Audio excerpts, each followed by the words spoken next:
train arrived 12 minutes late into Harrow Creek, which Clara Whitmore noted with the particular anxiety of someone who had been counting every minute of the last 4 days. She had counted them from Philadelphia to Pittsburgh, from Pittsburgh to Chicago, from Chicago onward into the rolling flat of the plains, and then up into the jagged, indifferent beauty of Wyoming territory. A beauty she could acknowledge even through the grime of the window glass and the persistent ache in her lower back from sitting too long on a seat not designed for comfort. She stood up before the train fully stopped, the way nervous people do, and smoothed the front of her traveling dress with both hands. It was a good dress. She had saved for it. Dark blue wool with ivory buttons down the front, practical enough for travel, presentable enough for a first impression. She had thought about that first impression more times than she could count. Standing on the platform, him seeing her, the particular way a stranger's face opens when they recognize someone they've been waiting for. She had a photograph of him. Or rather, she had a photograph of the man who had signed his letters, Eli Marsh, who had described himself as a widower of 38 with a modest cattle operation east of Harrow Creek, a man who wanted a partner in life more than he wanted anything else in this world.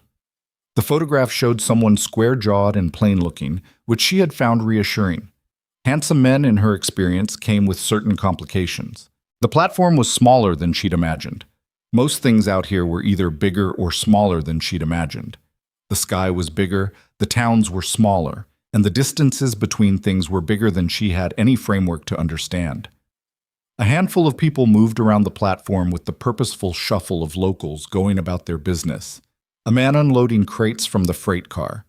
2 women talking near the station door, one of them holding a baby against her hip. A boy of maybe 7 sitting on a wooden bench, kicking his heels against the slats, waiting for something. Clara stepped down onto the platform and looked around.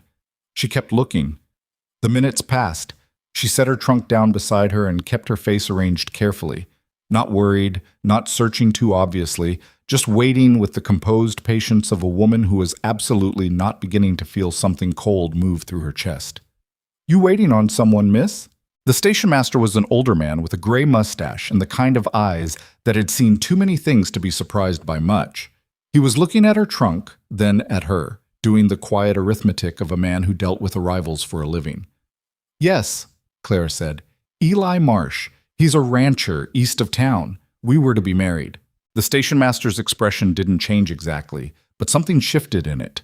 A slight tightening around the eyes, a careful neutrality that wasn't quite neutral. "I know of Marsh," he said. "Can't say I've seen him today." "He knew I was coming. We arranged everything by letter. I have the letters—" She stopped herself. She didn't need to prove anything. Not yet. "I'm sure he's simply delayed." "I'm sure," the station master said, in a tone that suggested he was sure of no such thing. She waited another 40 minutes. The platform emptied out. The train departed. The 2 women who had been talking near the door went inside, and the man with the crates finished his work and drove away in a wagon. The boy on the bench was eventually collected by a tired-looking woman who didn't look at Clara at all. The station master came out twice, ostensibly to check something, and both times glanced at her with that same careful expression before going back inside. Clara sat down on her trunk. She was 31 years old. She was practical and she was reasonably intelligent, and she had managed, for most of her adult life, to keep her expectations of the world at a level that would not destroy her when they were not met.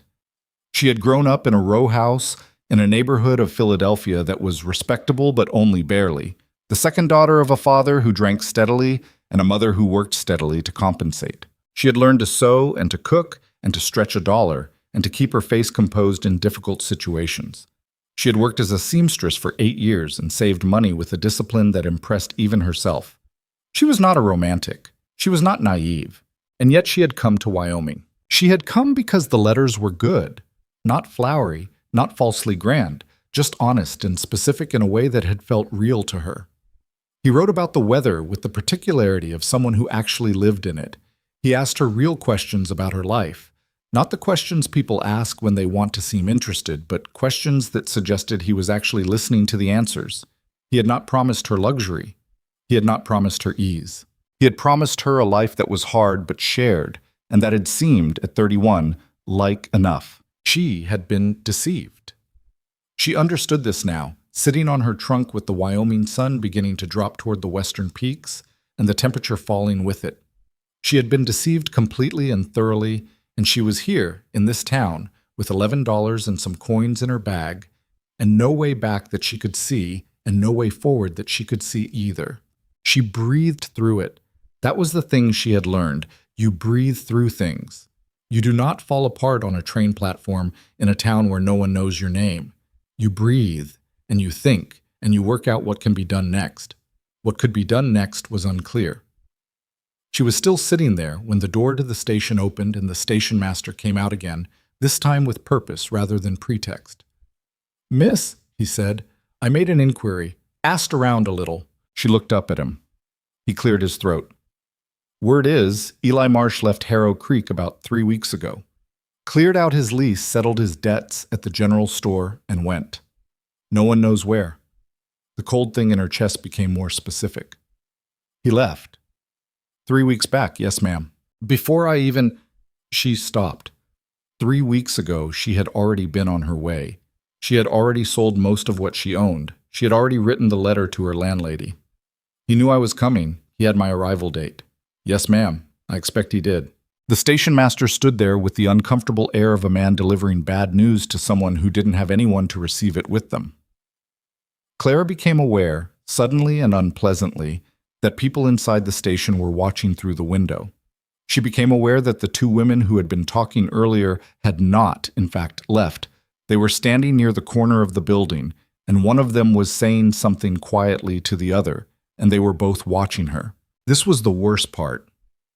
Not the betrayal itself, which was too large to fully feel yet, but the being watched in it, the being a spectacle of it. A woman left waiting on a train platform with her trunk and her composure and nowhere to go. She stood up. It was not a graceful movement. Her legs had stiffened from sitting on the trunk, but she stood up straight and she kept her expression exactly where she needed it to be. "Is there a hotel in town?" she asked. "Mrs. Aldridge keeps rooms above the dry goods store. $2 a week." $2 a week.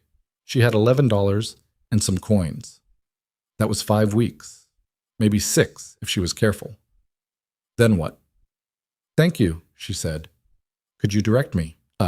Mrs. Aldridge was a woman of 60 with the lean, watchful quality of someone who had survived things by paying attention. She showed Clara to a room on the second floor, a narrow bed, a washstand, a window that looked out onto the main street, and quoted her price without apology or softening. $2, first week in advance, Mrs. Aldridge said. Clara paid it. When the woman left, Clara sat on the edge of the narrow bed and allowed herself, for exactly 3 minutes, to feel all of it, the humiliation and the fear and the particular fury of having been made to trust someone who had never deserved it. She let it move through her like a weather system, and then she folded it away somewhere she could manage it, and she began to think. She needed work. That was the first and most immediate thing. She needed work that paid enough to extend her time here while she figured out her options. Options were, find a way to get back to Philadelphia, which she could not afford. Find work here in Harrow Creek. Find work somewhere else on the frontier, which required money to get there. Find someone to take pity on her, which she would not do. She was a seamstress. She could cook. She could clean. She could manage a household. She had, in her years in Philadelphia, done most of these things simultaneously while maintaining the fiction of a genteel life she had never quite possessed. In the morning, she would present herself at the businesses on the main street and ask about work. Directly. Without apology or hedging. She had done harder things than that. She slept poorly and woke early and dressed carefully and went downstairs. The main street of Harrow Creek was 2 blocks long in any meaningful sense. A general store, a livery stable, a barber, a doctor's office, a saloon, which she would not approach, the hotel where she was staying, a land office, a sheriff's office, a small building that served as a church on Sundays and a schoolroom the rest of the week. She went to the general store first because general stores always needed help, and because the storekeeper, a man named Hennessy, had been pointed out to her by Mrs. Aldridge as someone who hired occasionally. Hennessy did not need help. The doctor's office had a housekeeper. The barber worked alone and intended to keep it that way. By mid-morning, Clara had covered the street twice and was beginning to understand what she was up against. This was a small town. Small towns had their needs covered by their people, and their people were already known to each other in ways that a stranger from Philadelphia could not quickly become. She was not just looking for work, she was asking people to trust someone they didn't know, in a place where knowing someone was nearly everything. She was standing on the corner, thinking through this with more calm than she felt, when she heard the sound. It was a child crying, not the mild complaint crying of a child who has been told no, but the harder, more desolate crying of a child genuinely distressed. She turned. Across the street, in the narrow alley between the general store and the land office, a boy of maybe 6 or 7 was sitting on the ground with his knees pulled up, his face buried in his arms, crying in a way that suggested he had been at it a while. Clara crossed the street before she fully decided to. She crouched down a few feet away from him, because approaching a crying child too quickly startles them. "Hey," she said quietly, "are you hurt?" The boy lifted his face. He had dark hair, badly in need of cutting, and eyes that were red from crying and very dark, almost black. And something in his face, in the particular set of it, struck her somewhere low in the chest. He looked at her with the unguarded desperation of a child who has not yet learned to hide what he needs. And then something happened that she would spend a long time trying to understand later. The boy looked at her. He looked at her face and at her dress, and at the way she was crouched down in the dust with her hands out, and something in his expression broke open completely. "Mama," he said. It was not a question. It was not quite a statement. It was something between them, the word falling out of him before he could stop it, pulled out by some resemblance or some trick of light or some desperate machinery of a grieving child's heart. He threw himself at her. Clara caught him. She caught him the way you catch something that's falling, instinctively, without planning it.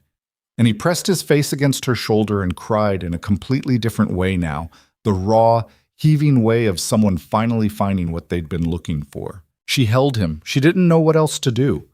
She held him and put her hand on the back of his head and felt him shaking, and she thought, "This is not your child. This is not your life. You do not know this boy." But she held him anyway because he needed to be held, and she was there. "Owen." The voice came from the street, low, flat, not quite hard, but heading that direction. Clara looked up. The man standing there was tall and lean, in the way of men who work outside and don't have extra calories to spare. He was maybe 35, wearing a coat that had been good quality once, and trousers that were clean but worn at the knees. His hat was pushed back on his head. He had a jaw that needed a shave, and eyes that were— She noticed this before she noticed anything else, exhausted in a way that went deeper than sleep. He was looking at the boy first, then at her, with an expression she couldn't quite place. Not anger, not quite suspicion, something more complicated than both. "Owen," he said again, and this time the boy heard him.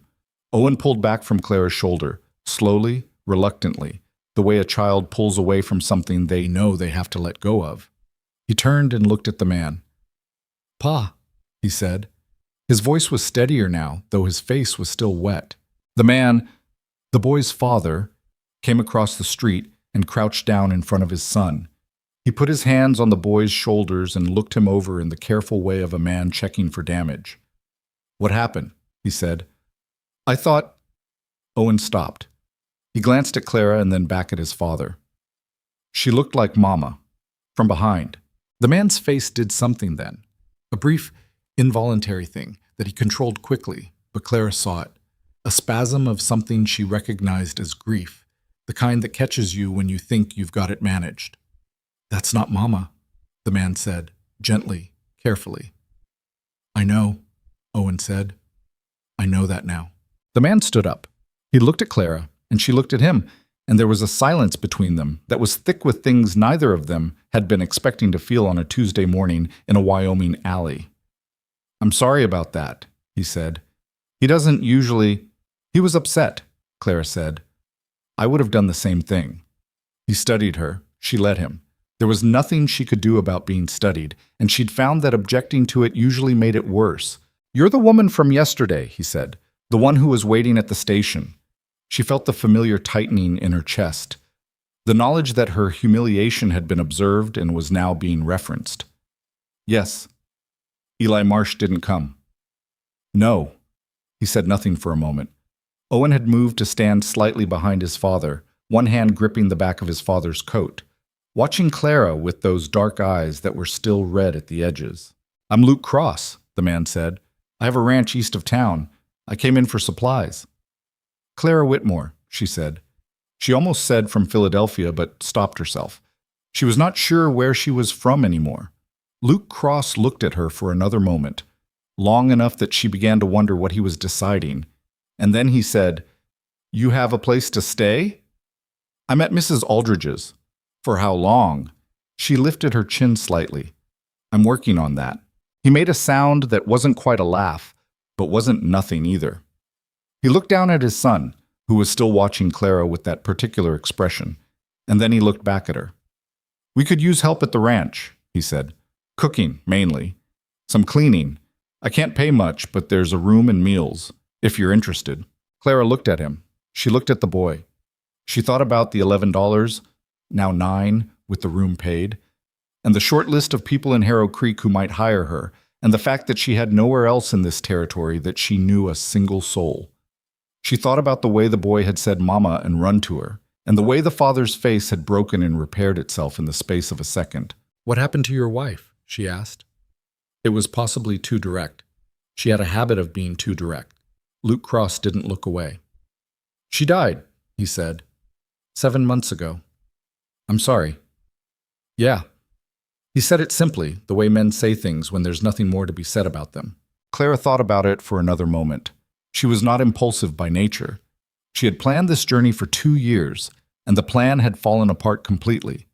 And standing in an alley in Harrow Creek making a rapid decision about a strange man's ranch was not what she would have chosen if she'd had better options. But she had learned in 31 years of life that the options you get are not always the options you'd have picked. All right, she said. I'm interested. The Cross Ranch was 8 miles east of Harrow Creek on a road that got less certain the farther from town you went. Clara rode in the wagon bed because the seat was broken and Luke said he'd been meaning to fix it, and Owen rode up front beside his father and spent most of the journey turned sideways, watching her from over the back of the seat. She watched back. He was a quiet boy. Not shy exactly, but contained in himself, watching and thinking in the way of children who have had to do a lot of adjusting.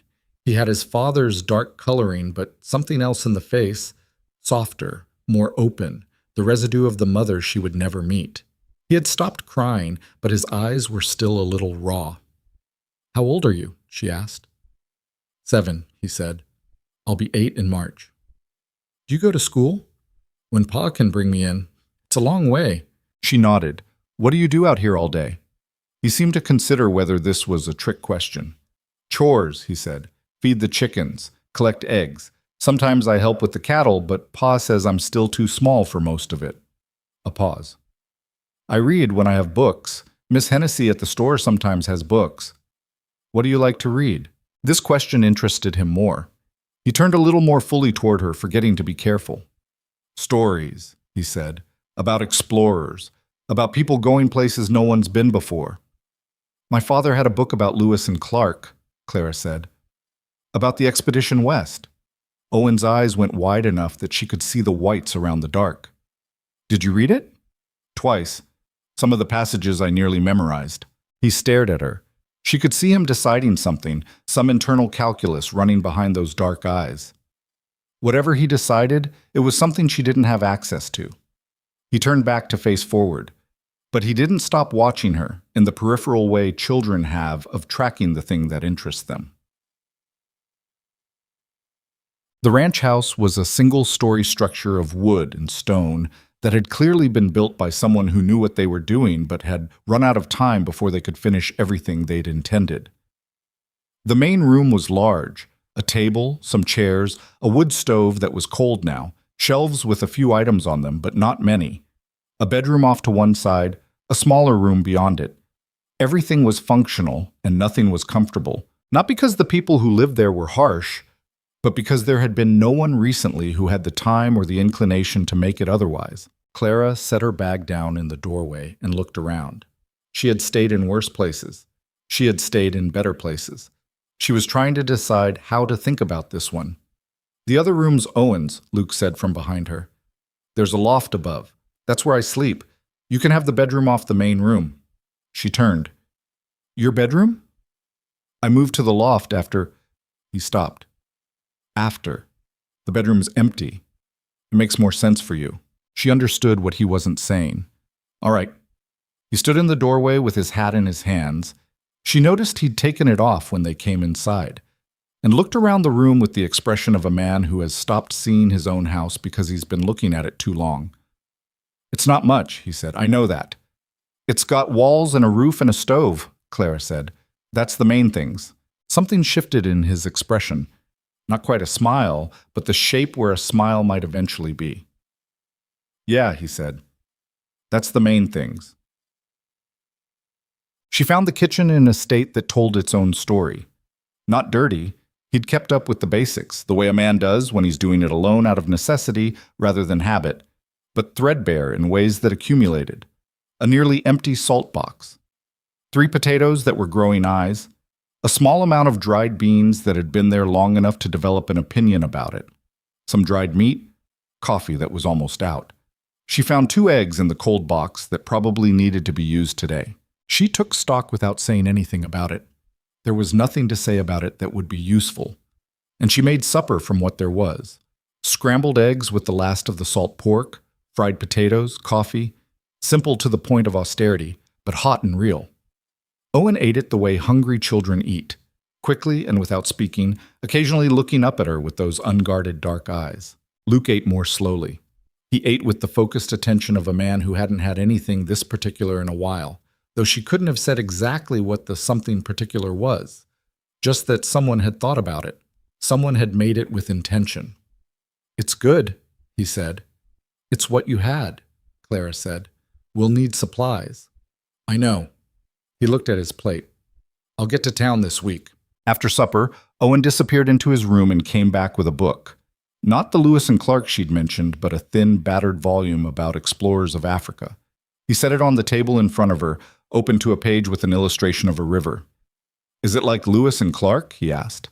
She looked at the page. Similar kind of thing, she said. People going somewhere hard to get to and trying to figure out how to survive it. He pulled a chair close and sat down. Can you read it to me? She glanced at Luke, who was sitting near the stove with his coffee cup and no particular expression. He gave her the faintest shrug. Not permission exactly, more like he's going to want what he wants. I've stopped trying to redirect it. All right, Claire said. She read until Owen fell asleep against the table with his head on his arms, and then she stopped. Luke was still in his chair. He'd been listening, she realized. She hadn't noticed when his eyes had closed and opened, but there was something in his stillness that suggested he'd been following it. He hasn't had anyone read to him since... He stopped. Since his mother. Yeah. She sat with that for a moment. The fire in the stove made small sounds. I don't want to confuse him, she said carefully. About what I am, what this arrangement is.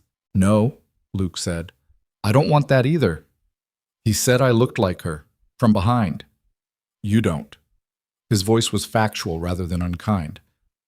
You're about the same height, same color hair, more or less, but you don't look like her. He knows that, Clara said. He said he knew. Owen knows a lot of things he has trouble keeping straight when it matters. Luke put his coffee cup down. He's 7. I know. He'll sort himself out. He didn't say it with confidence exactly, more with the determination of a man who needed it to be true. He's a good kid. I can see that, Clara said, and she meant it. The first week was careful and was strange, in the particular way that strangers in close quarters are strange to each other.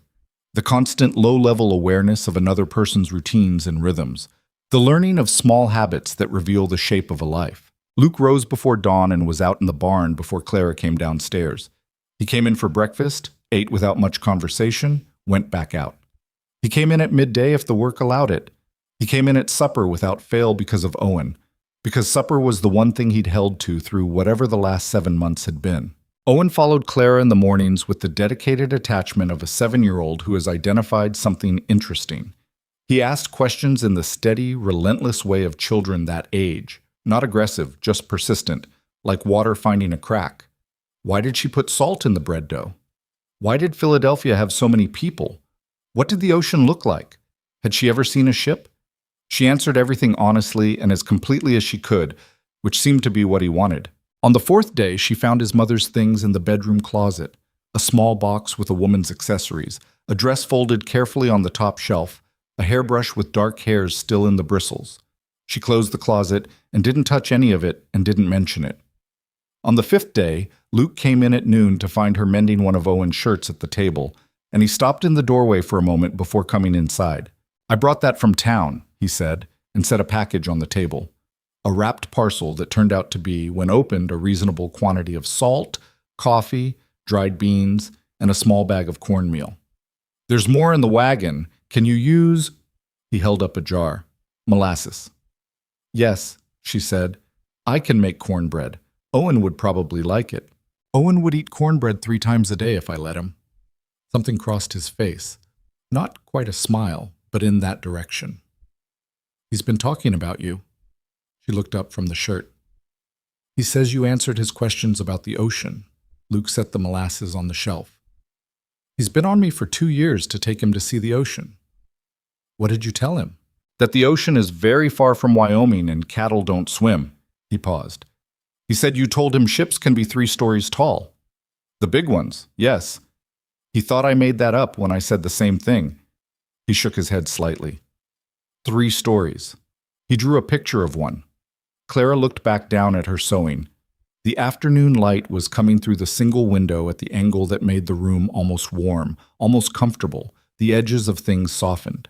"He's lonely," she said. It wasn't meant as an accusation. It was just true. "I know," Luke said. His voice was quieter now, stripped of everything except the fact of it. "I know he is. I'm not—" He stopped, started again. "I'm not much company for a 7-year-old. I know that." "You're here," Clara said. "That's not nothing." He looked at her, and she met it, and neither of them said anything for a moment. "I'll get the rest of the supplies," he said. "I'll start on the cornbread," she said. On the 7th night, after Owen was in bed and the house had settled into its nighttime quiet, Luke sat at the table with a glass of water and a look on his face that she had started to recognize. The look of a man who is about to say something he has been sitting with for a while. "You're better at this than I expected," he said. She wasn't sure if that was a compliment or an observation. "Better at what?" "Being here." He gestured vaguely at the room, making it feel like— He didn't finish. "A house?" she said. "A home." He said it plainly, without embarrassment, but she could see it cost him something. She looked at her hands around her coffee cup. "I'm good at practical things," she said carefully. "I've had to be." "What made you do it?" he asked. "Come out here. Marry someone you'd never met." She'd been waiting for this question, in a way. It was reasonable. She would have asked it herself. "I wanted something different," she said. "I'd been in Philadelphia my whole life, and I'd tried what was available there, and it wasn't enough." She paused. The letters seemed real. He seemed real. He wasn't. "No." Luke was quiet for a moment. "I'm sorry that happened to you." "It happened," Clara said. "I'm trying not to spend too much time being sorry about it." He looked at her again with that measuring look that she was starting to understand was not judgment, but a kind of taking stock, the way you look at something to understand what it actually is. "You can stay," he said, "as long as you need. I meant that." "I know." She took a sip of her coffee. "Thank you." Outside, the wind had started up. The particular Wyoming wind that came from the north and had no mercy in it, that pressed against the walls of the house and found every gap it could. But inside, the stove was warm and the coffee was hot, and somewhere in the small back room a 7-year-old boy was sleeping with a book about African explorers tucked under his pillow. Clara sat with Luke Cross in his kitchen and listened to the wind try its best and thought that there were worse places to be stranded, that there were worse people to be stranded with, that 7 months of silence could live in a house and still leave room for something else to start, slowly and without announcement, filling in the spaces it hadn't known were empty. She did not know what it was yet. She was not prepared to name it, but it was there. The second week was harder than the first. Clara hadn't expected that. She had thought, the way you think things before you understand them, that each week would simply be a variation of the one before it, that she would settle into the rhythms of the ranch the way water settles into a container. Take the shape of it. Stop pushing against the edges. What she hadn't accounted for was that the ranch had its own grief, and grief doesn't follow a schedule. And living in close quarters with it meant running into it at unexpected moments and having to decide each time how to respond. She ran into it on a Tuesday morning when she opened the cabinet above the dry sink looking for a bowl and found, pushed to the back behind the crockery, a small glass bottle of rose water, the kind a woman uses on her hair or her wrists. Clara stood with her hand on the cabinet door and looked at it for a moment, the glass gone slightly hazy from sitting too long, a small brown ring where the cap had rested. And then she closed the cabinet and got the bowl from the lower shelf where she'd found one before. She ran into it again when she was washing Owen's shirts in the yard, and he came out and sat on the fence and watched her with that particular silence of his, the kind that meant he was working something out. Ma used to hum when she did the washing, he said. Clara wrung out a sleeve. What did she hum? He thought about it. I don't know the name, just a song, kind of sad. Do you remember how it went? He hummed a few bars, tentative, off-key, nothing she could identify. But something in the melody had the character of something real, something actually remembered rather than invented. He stopped after a moment and looked at her to see what she would do with it. That's a good thing to remember, Clara said. Pa says I'll forget things as I get older. He picked at the fence post. He says that's just how it works. He's not wrong, Clara said. But you remember more than you think. It just changes shape. Owen was quiet for a moment. What does that mean? It means the memory stops being something you can touch and becomes something more like knowing.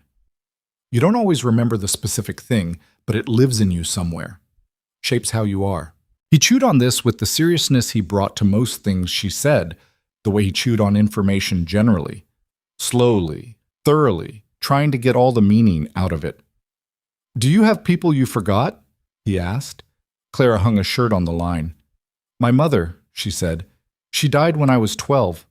I've forgotten the exact sound of her voice, but I remember the way she moved around the kitchen, the particular way she had of doing things. Is that enough? She thought about it honestly rather than giving him the reassuring answer. Most days, she said. Owen nodded, as if this were the answer he'd expected. Not the comfortable one, but the real one. He slid off the fence and went back inside, and Clara stood in the yard with the wet washing and the light coming hard off the Wyoming peaks, and thought that she had not had a conversation like that with anyone in a very long time. Luke came in for supper that night with a cut on his left hand wrapped in a piece of cloth that had gone brown with blood, and Clara saw it when he reached across the table for the salt. Let me look at that, she said. It's fine. It's been bleeding long enough to soak through the cloth. Let me look at it. He set the salt down and looked at her with the particular expression of a man who has spent too long making decisions alone and has forgotten what it means to have someone else take one out of his hands. Then he held his hand out across the table. She unwrapped it. The cut was along the base of his palm. A wire cut, she guessed, long and shallow, but the kind that bleeds persistently and goes bad if you don't keep it clean. She'd seen them before. Her father had gotten one helping a neighbor mend fence, and he'd been proud and stupid about it, and lost the use of 2 fingers for 3 months while it healed wrong. Do you have any carbolic? She asked. Medicine chest, shelf in the back room. She found it in a clean cloth and came back and cleaned the cut while he sat still and said nothing, which she appreciated.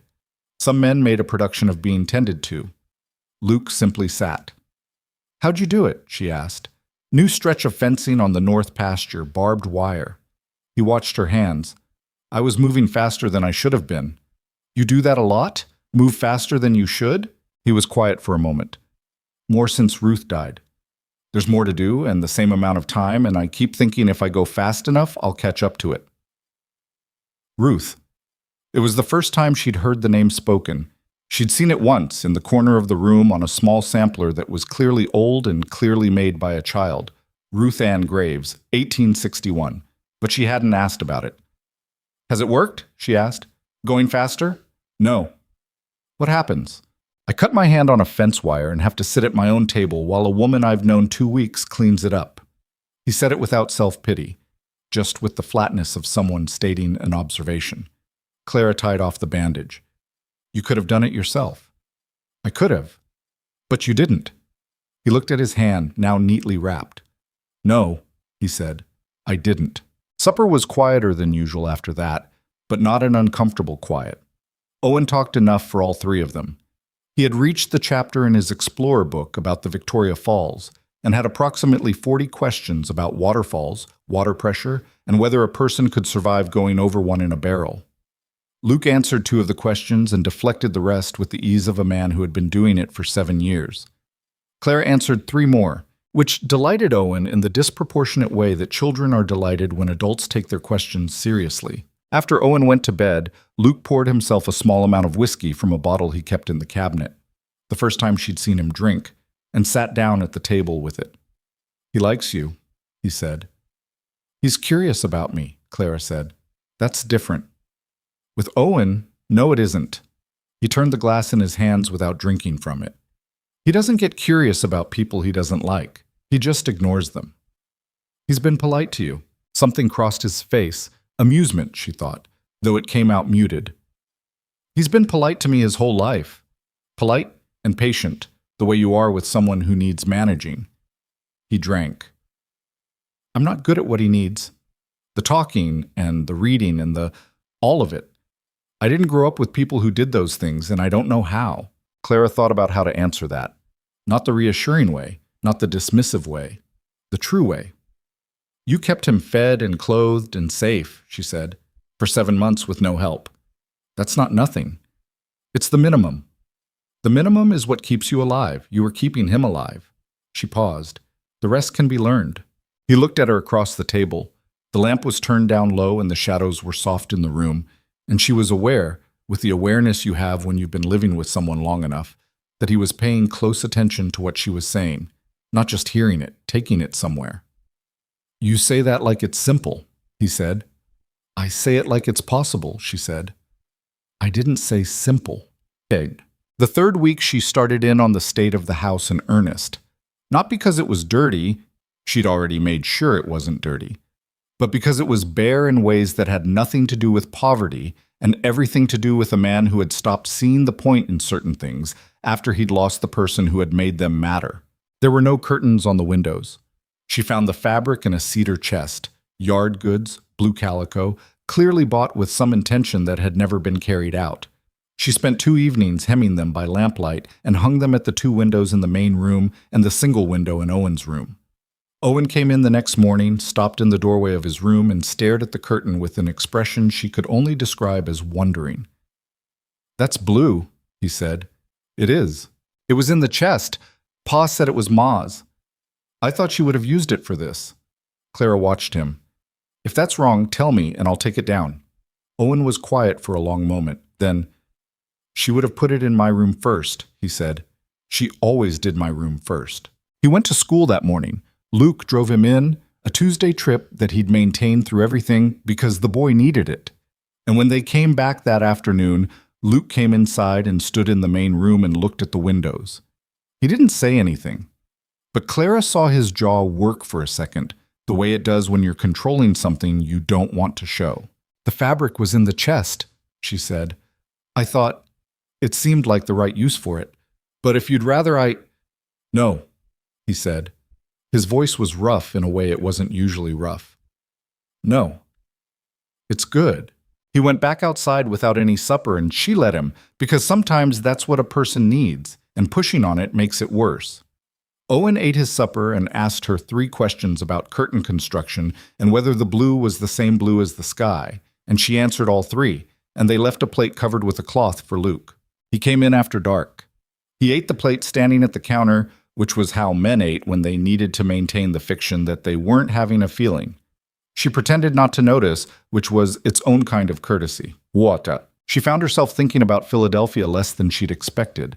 Not that she'd stopped thinking about it entirely. The city was her whole frame of reference, the scale against which she measured everything else. But the thinking had changed from the raw, specific homesickness of the first days to something more diffuse. Less the sharp edge of what she'd lost, and more an occasional noticing. This is different from that, and this is what I have instead. What she had instead was space. Space in a way she'd never had it before. Space outside the windows and space between the walls. And a silence at night that wasn't empty. The way city silence is empty but full of the particular sounds of land and weather that she was slowly beginning to know by name. She was learning the ranch. It was happening the way things happen when you're not quite paying attention. Accumulated observation that one day becomes knowledge.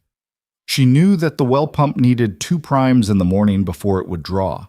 She knew that the brown hen in the second coop always laid near the door, and the gray one laid at the back corner, and the speckled one didn't have a pattern you could rely on. She knew that Luke's coffee cup went on the right side of the table, and Owen's cup, the one with the blue stripe, went on the left, and that Luke always checked the weather out the east window before he sat down, as if the morning could tell him something useful if he looked at it directly.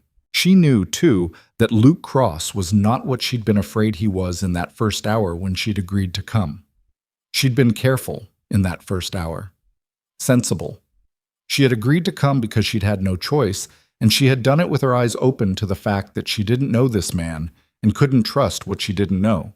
She'd come prepared to be watchful. What she'd found instead was a man who kept his word without making a production of it, who was harder on himself than on anyone else, who had the quiet, careful quality of someone who had learned through damage what words cost.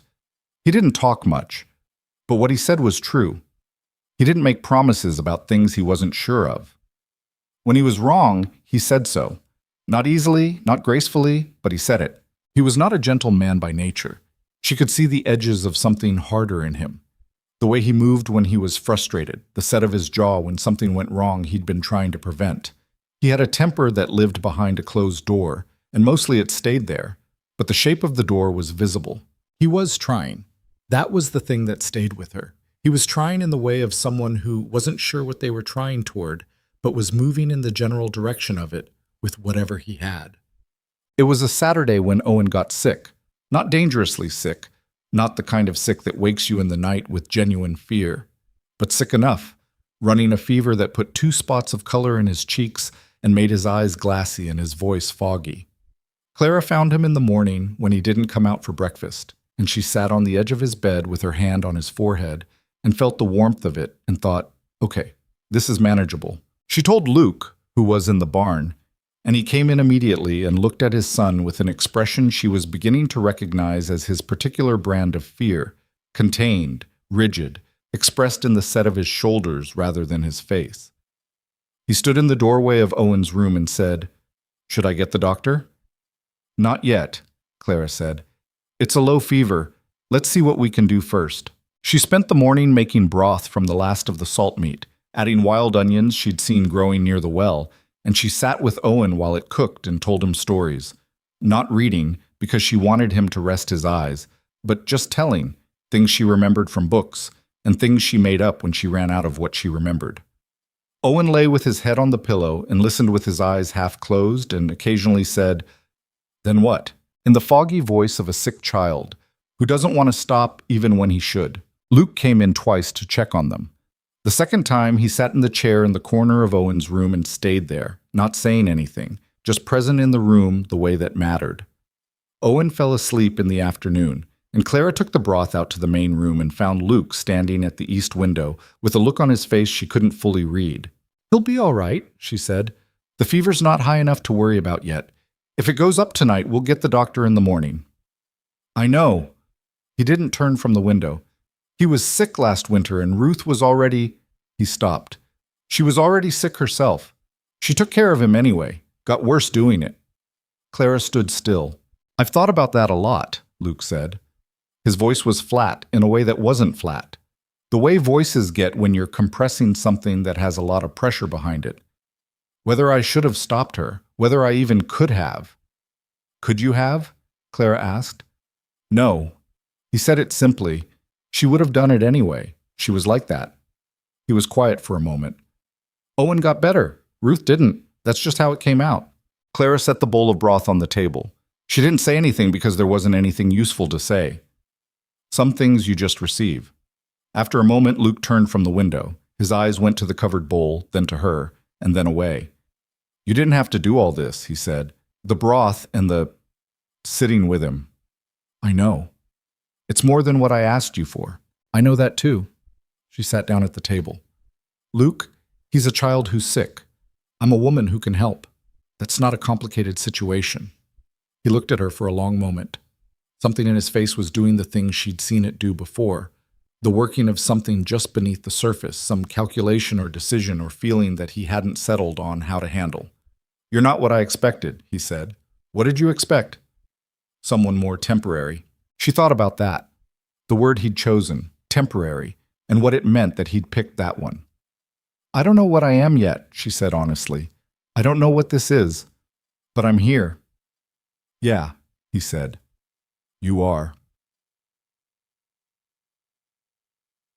Owen's fever broke Sunday evening, which Clara knew before she checked his temperature because he asked for cornbread. You're sick, she told him. I'm hungry, he said. I can be both. She made him a small piece of cornbread with the last of the molasses, and he ate it sitting up in bed with the deliberate happiness of a child who has been without something and knows the exact value of having it again. Luke sat on the end of the bed and watched him eat with the expression of a man who has been holding his breath for 2 days. Can I have the Explorer book? Owen asked when the cornbread was gone. Tomorrow, Clara said. Pa? Tomorrow, Luke said.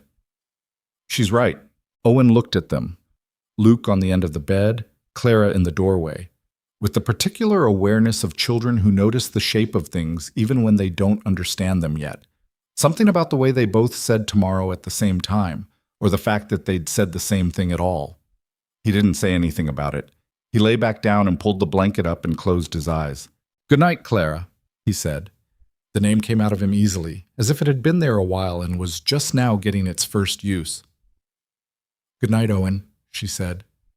In the weeks that followed, the house changed in ways that were hard to point to specifically, but impossible to ignore. It was Owen, mostly.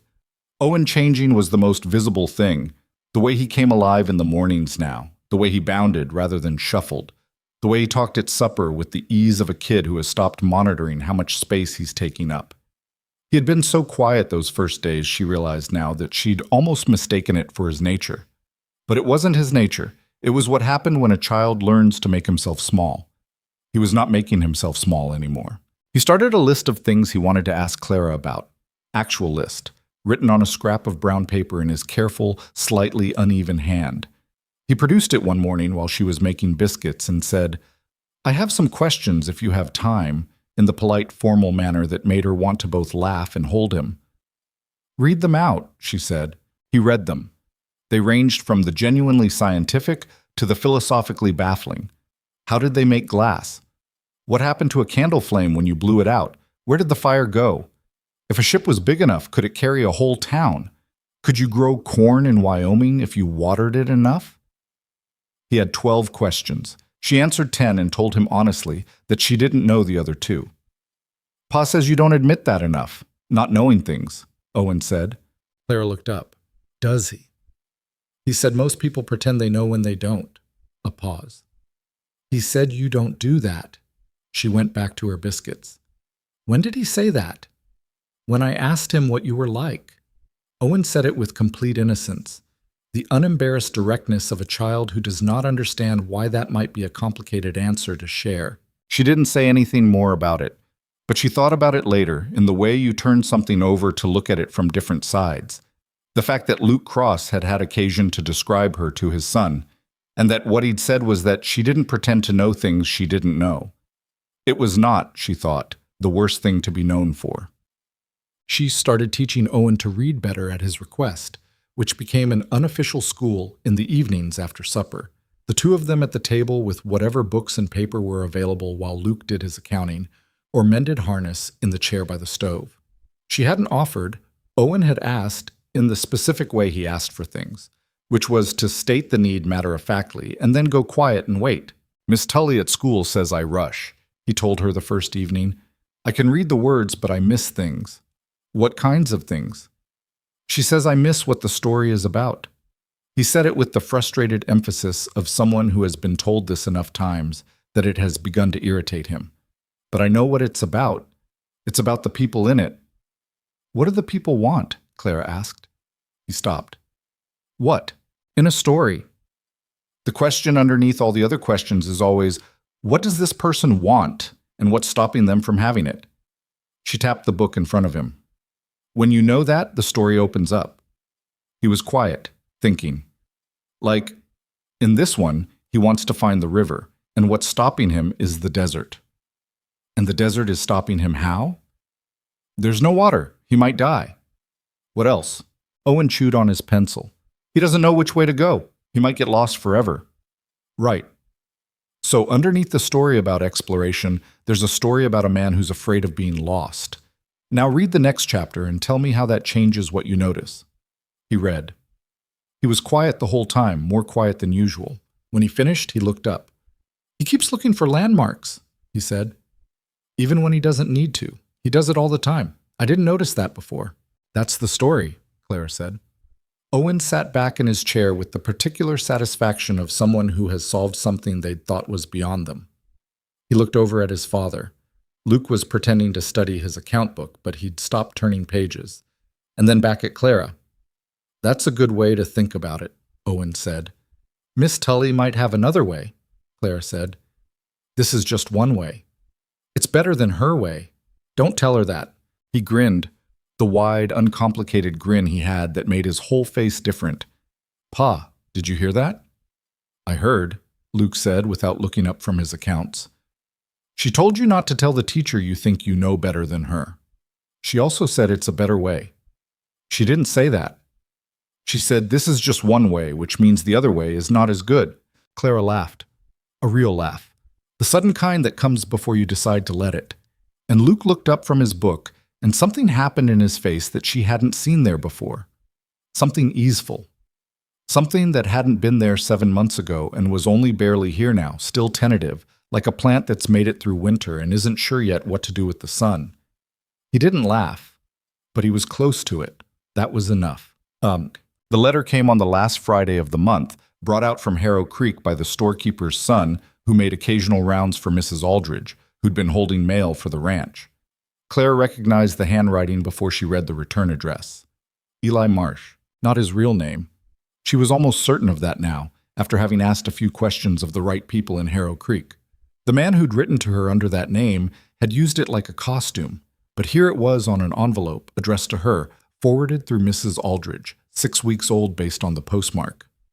She stood in the yard and looked at it for a long time. Luke came out of the barn and saw her standing there and came over without hurrying. He looked at the envelope. He looked at her. From him? He asked. I think so. You don't have to open it. I know. She turned it over in her hands. I'm trying to decide what it could possibly say that would be useful to me. Luke was quiet for a moment. Some people want to explain themselves, even when they don't deserve the chance. Do you think I should read it? He seemed surprised by the question. Not that she'd asked him, but that she'd wanted to know his opinion specifically. He thought about it with the seriousness he brought to things when he was actually thinking about them. I think, he said slowly, that not reading it is also a choice, and it's just as valid. Clara looked at the envelope one more time. Then she set it on the fence post and walked back to the house. I'll make supper, she said. Luke came in a few minutes later. The envelope was not on the fence post anymore. She didn't ask what he'd done with it. He washed his hands at the basin and sat down at the table and picked up the mug she'd left for him. Beans tonight? He asked. And cornbread, she said. He nodded. That was all. She stood at the stove and stirred the pot and listened to the late afternoon sounds of the ranch. The chickens settling, the horses moving in the paddock, the wind coming through the gap under the kitchen door that she'd been meaning to stuff with rags. Ordinary sounds. The sounds of a place that was becoming slowly and without announcement familiar. Owen came in from the barn where he'd been collecting eggs, 3 in each hand with the careful concentration of a child who has dropped them before and learned from it. He set them on the counter and looked at the supper pot with transparent hope. Is there molasses for the cornbread? He asked. I used the last of it Monday. Clara said. Remind your father when he goes to town. Owen turned to Luke. Molasses, he said. I heard, Luke said. She said remind you. I heard that too. Owen pulled out his chair now, the one closest to the window, the one he'd claimed without discussion somewhere in the second week, and sat down with the settled familiarity of a child who knows his place at a table.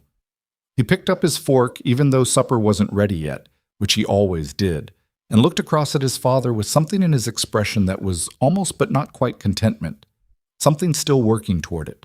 Clara kept her back to them both and stirred the pot. She thought about the letter on the fence post, and about the man who'd written it, and about the life she'd been trying to get to when she'd stepped off that train 3 weeks ago into a disaster. She thought about how different the life she'd imagined then was from the life she was standing in the middle of right now. They were not the same shape.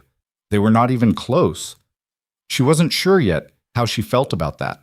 But when Owen said, "Is it ready yet, Clara?" in the impatient, comfortable way of someone asking a person they're accustomed to asking, and when Luke said, "Let her cook," Owen, in the flat, automatic way of a man already starting to watch out for her just slightly.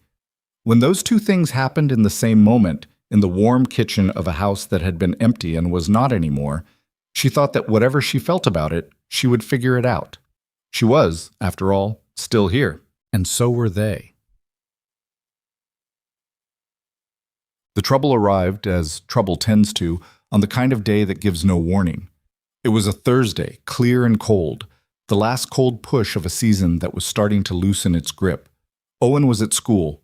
Luke was on the north pasture with the fencing he was still working through. Clara was in the yard beating dust out of the winter blankets when she heard hoofbeats on the road and looked up. The man on the horse was well dressed in a way that was slightly wrong for the territory. Not the expensive wrongness of someone who didn't belong here, but the specific wrongness of someone who had deliberately chosen clothes that looked expensive while being designed for somewhere else.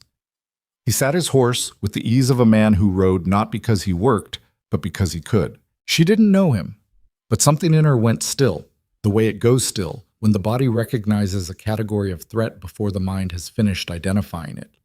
He stopped his horse at the fence and took off his hat in a gesture that was gracious enough on the surface and somehow completely hollow underneath. "Looking for a Miss Clara Whitmore," he said. "I was told I might find her here." Clara let the blanket rest across the fence. "Who's asking?" The man smiled, the specific smile of someone who uses it as a tool. "Name's Victor Kane," he said. "I believe you and I have some unfinished business." The cold that moved through her then had nothing to do with the weather. She had thought, when the letter came, that it might be finished, that he might have satisfied himself with the explaining, the apologizing, the whatever it was men like him needed to do when they'd burned something down and needed to feel they'd at least acknowledged the smoke. But Victor Kane was not here to apologize. She could see that in the way he sat his horse, in the way his eyes moved around the yard and the house, with the inventory-taking look of a man assessing what he was dealing with. In the way the smile was still there, still perfectly positioned, giving nothing real away. "There's no unfinished business," Clara said. Her voice was steady. She was holding it that way. "You didn't show up. I found another situation. That's the end of it. Now, Clara." He said her name with a familiarity that landed wrong. "I don't think it's quite that simple. We had an agreement." "We had letters," she said, "from a man I'm no longer sure exists." The smile didn't waver. "Why don't we discuss this properly? I've ridden a fair distance." "I don't have anything to discuss with you." He looked past her at the house, a slow, deliberate look, taking in the curtains on the windows, the small signs of habitation, the shape of a life that was not his. "I see you've made yourself comfortable," he said. There was something in it, not quite a threat, not quite an observation, something that occupied the space between them. Clara heard the gate behind her. She didn't turn. She knew by the weight of the footsteps. "Something I can help you with?" Luke's voice was behind her now, and she knew without looking what his face looked like. The closed, watchful look, the particular stillness of a man who has stopped deciding how he feels and is now simply waiting. Victor Kane looked at Luke with the same assessing look he'd given the house. Then he looked at Clara. "Just catching up with an old acquaintance," he said. "She doesn't look like she's interested in catching up," Luke said. "Luke," Clara started. "You're the rancher," Kane said. "Cross, isn't it? I've heard of you." He said it like a pleasantry, and let the other meaning of it. "I know things about you. I've been asking about you." Sit in the air where they could both see it.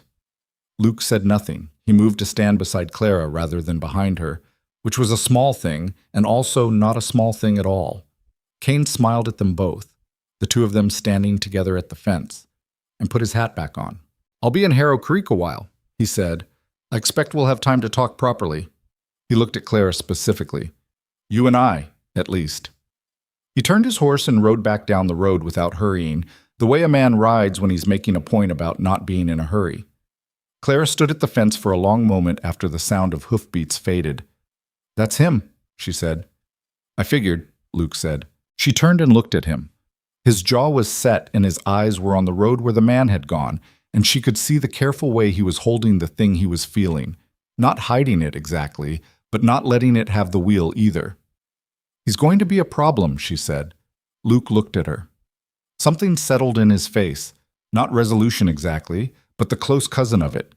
The look of a man deciding where he stands before he's been asked to stand anywhere. "Then we'll deal with the problem," he said. He went back toward the barn. Clara stayed at the fence a moment longer, watching the empty road where Victor Kane had been, and thought about the letter she hadn't opened, and the man who'd written it, and the long distance between what she'd been afraid of when she'd stepped off that train and what she was afraid of now. The fear was different now. And so, she realized, was she? Victor Kane took a room at the Harrow Creek Saloon's back quarters, which was not a hotel, but served as one for men who didn't require much and didn't intend to stay long.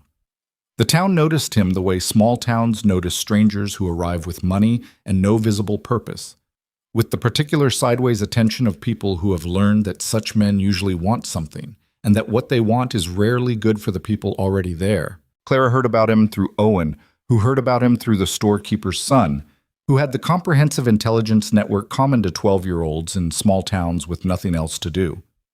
Victor Kane had been asking questions about the Cross Ranch specifically. How much land? How productive? What Luke owed on it, if anything? Who held the paper?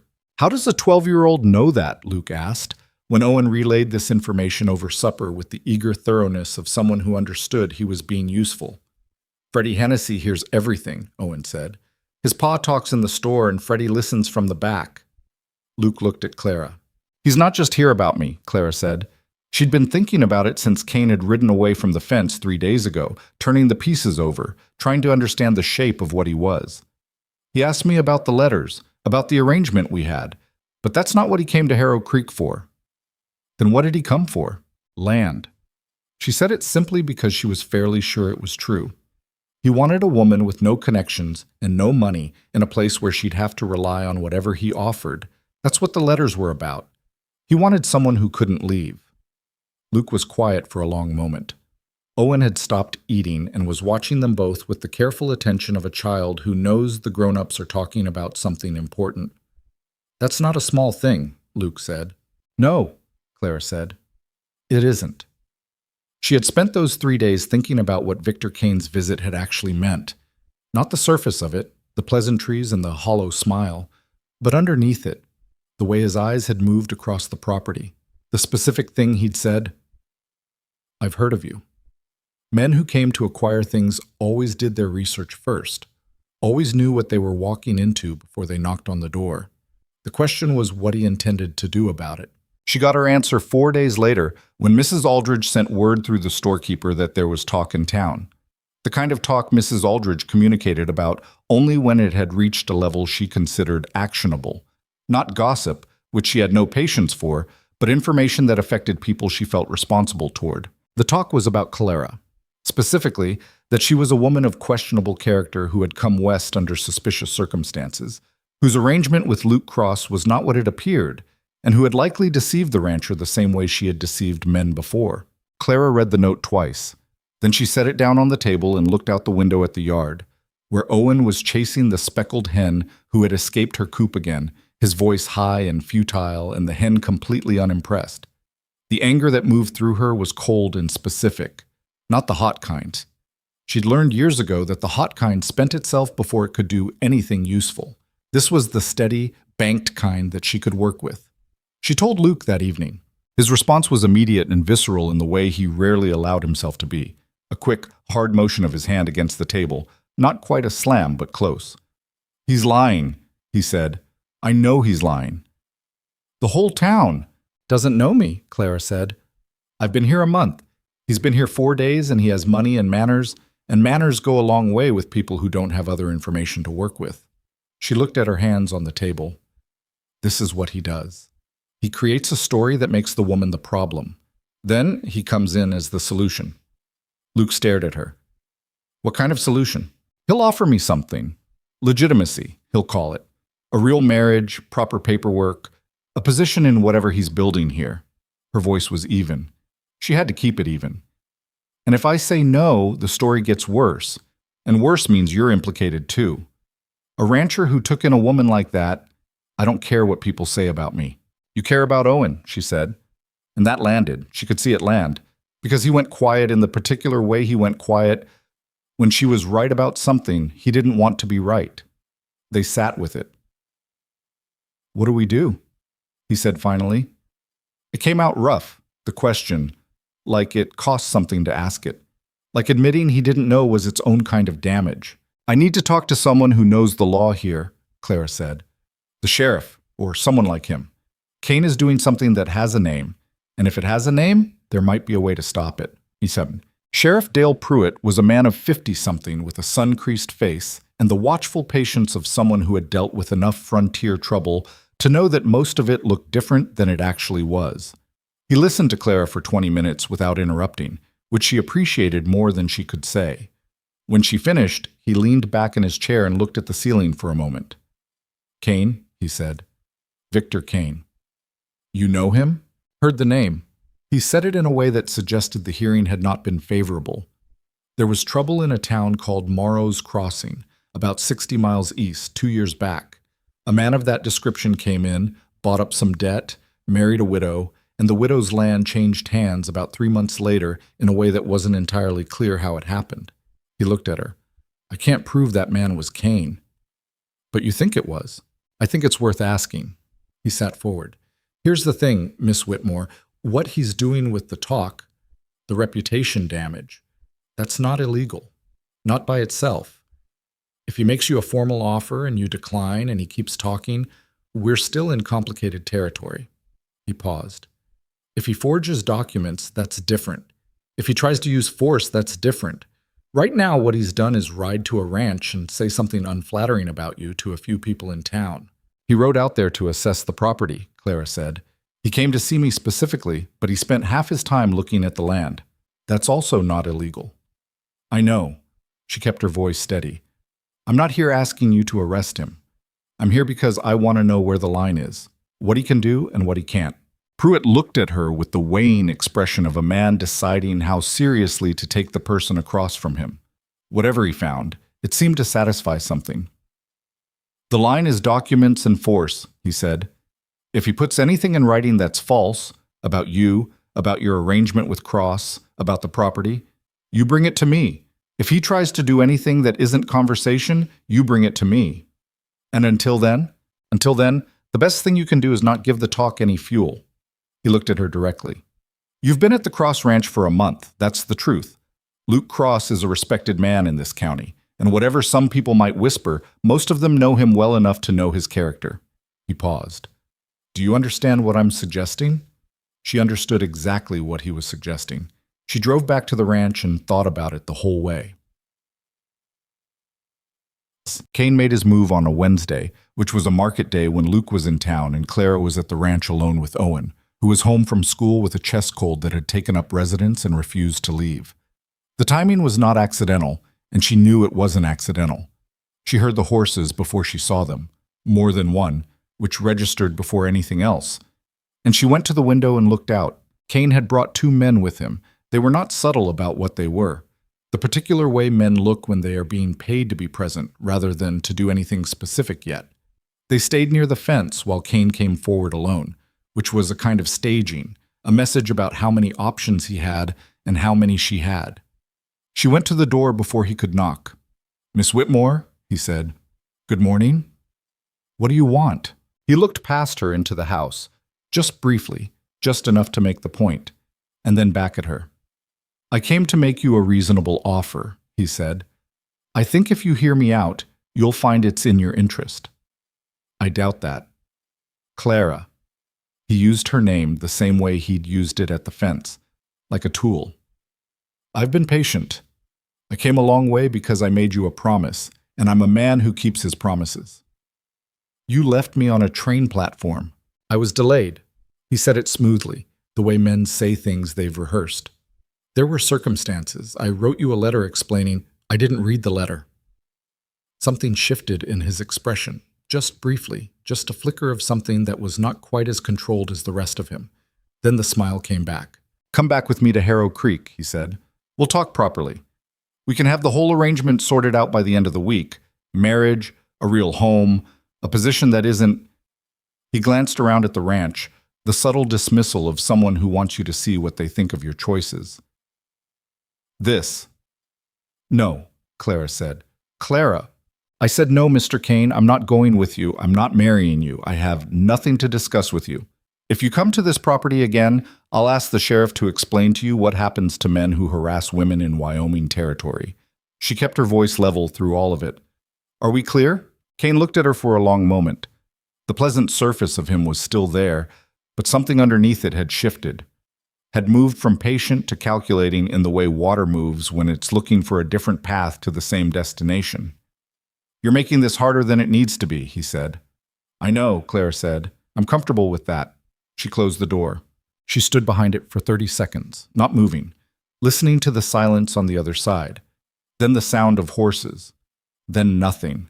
Her hands were shaking slightly. She noticed this with the detached clarity of a person cataloging their own state. The shaking was adrenaline, not fear, or not only fear, and it would pass. She went to the stove and put the kettle on because she needed something to do with her hands, and she stood there and breathed through it. "Clara?" Owen was in the doorway of his room, wrapped in his blanket, his chest cold making his voice foggy. He had the pale, red-nosed look of a child too sick to sleep and too tired to be properly awake. "It's all right," she said. "Who was that?" "No one important." She said it firmly enough that he could take it or leave it, and she was relieved when he chose to take it. "Is there tea?" he asked. "I'm making it right now."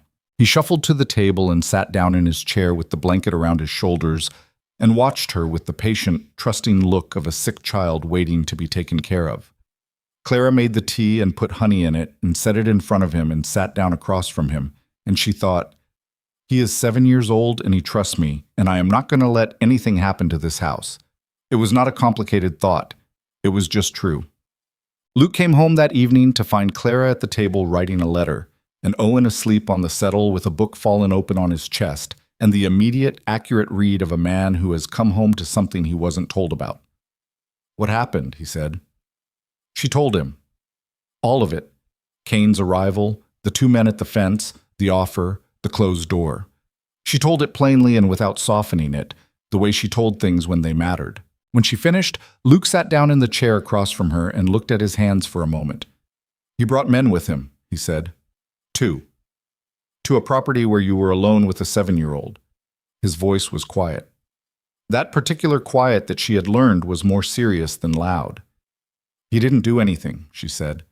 "He talked." "He came to intimidate you." "Yes." Luke looked up at her.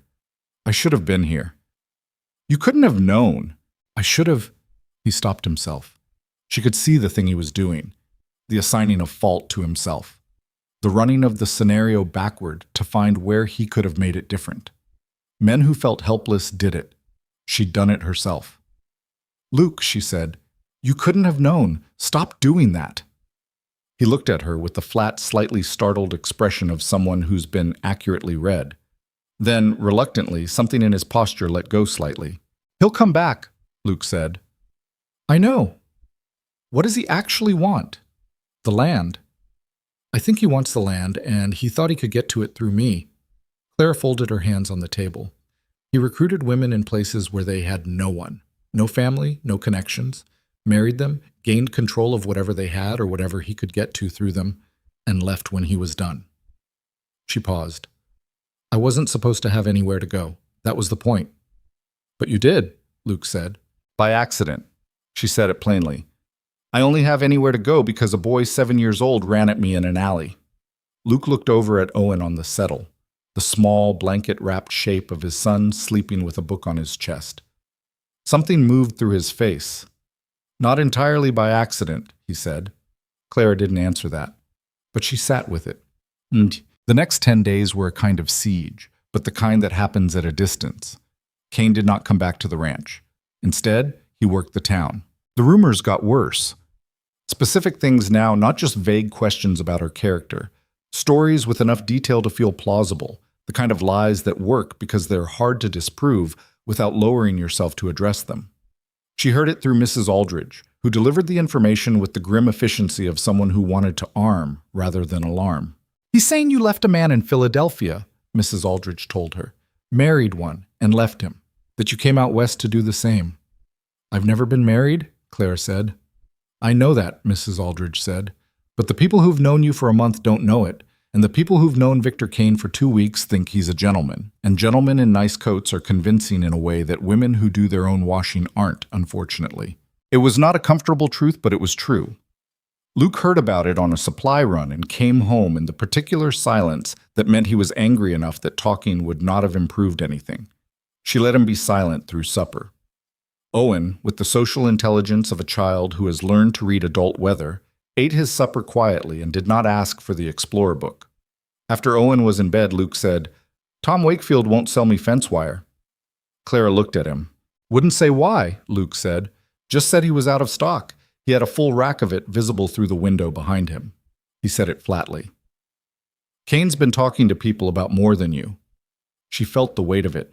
Not fear exactly. She'd moved past the part where it was just fear, but the heavy recognition of what they were actually dealing with. A man who was patient and resourceful and had no particular limit to what he'd damage in the service of getting what he wanted. He's trying to cut you off from the town, she said. Make it so you can't do business, can't get supplies, can't operate. To pressure you, Luke said. To pressure both of us. She looked at him directly. Luke, if I went back to Philadelphia or somewhere else, he might stop. Luke's expression closed. No. I'm just saying, I heard what you said. He looked at her with an intensity that she wasn't used to seeing in him. Not the closed, controlled version, but something underneath it, something that had come through the door. I'm not running you off my property because some man with money and a nice coat decided he wants something that isn't his. I'm not your property to defend, she said, just as directly. That's not what I said. It's close to what you said. They looked at each other across the table.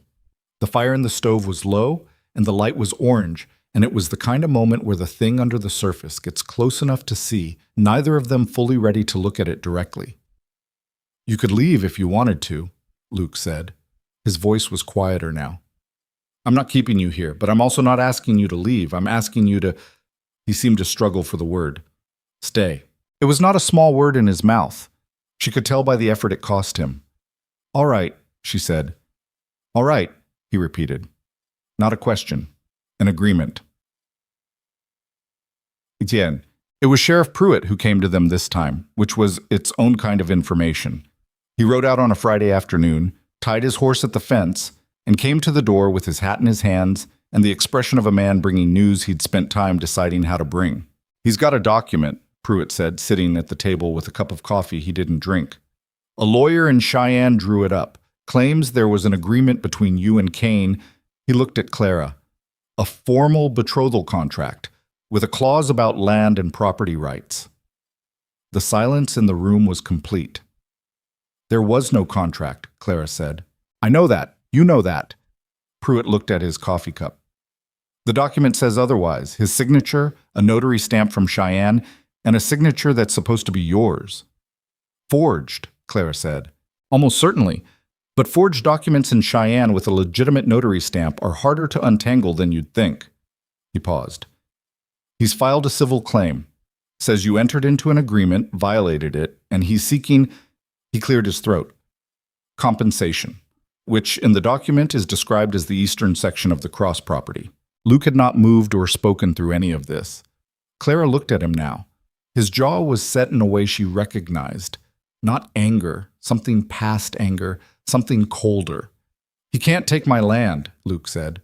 "Not without a court process, and that process will take time, and I intend to make it take as much time as possible." Pruitt leaned forward. "But I need something from you, both of you.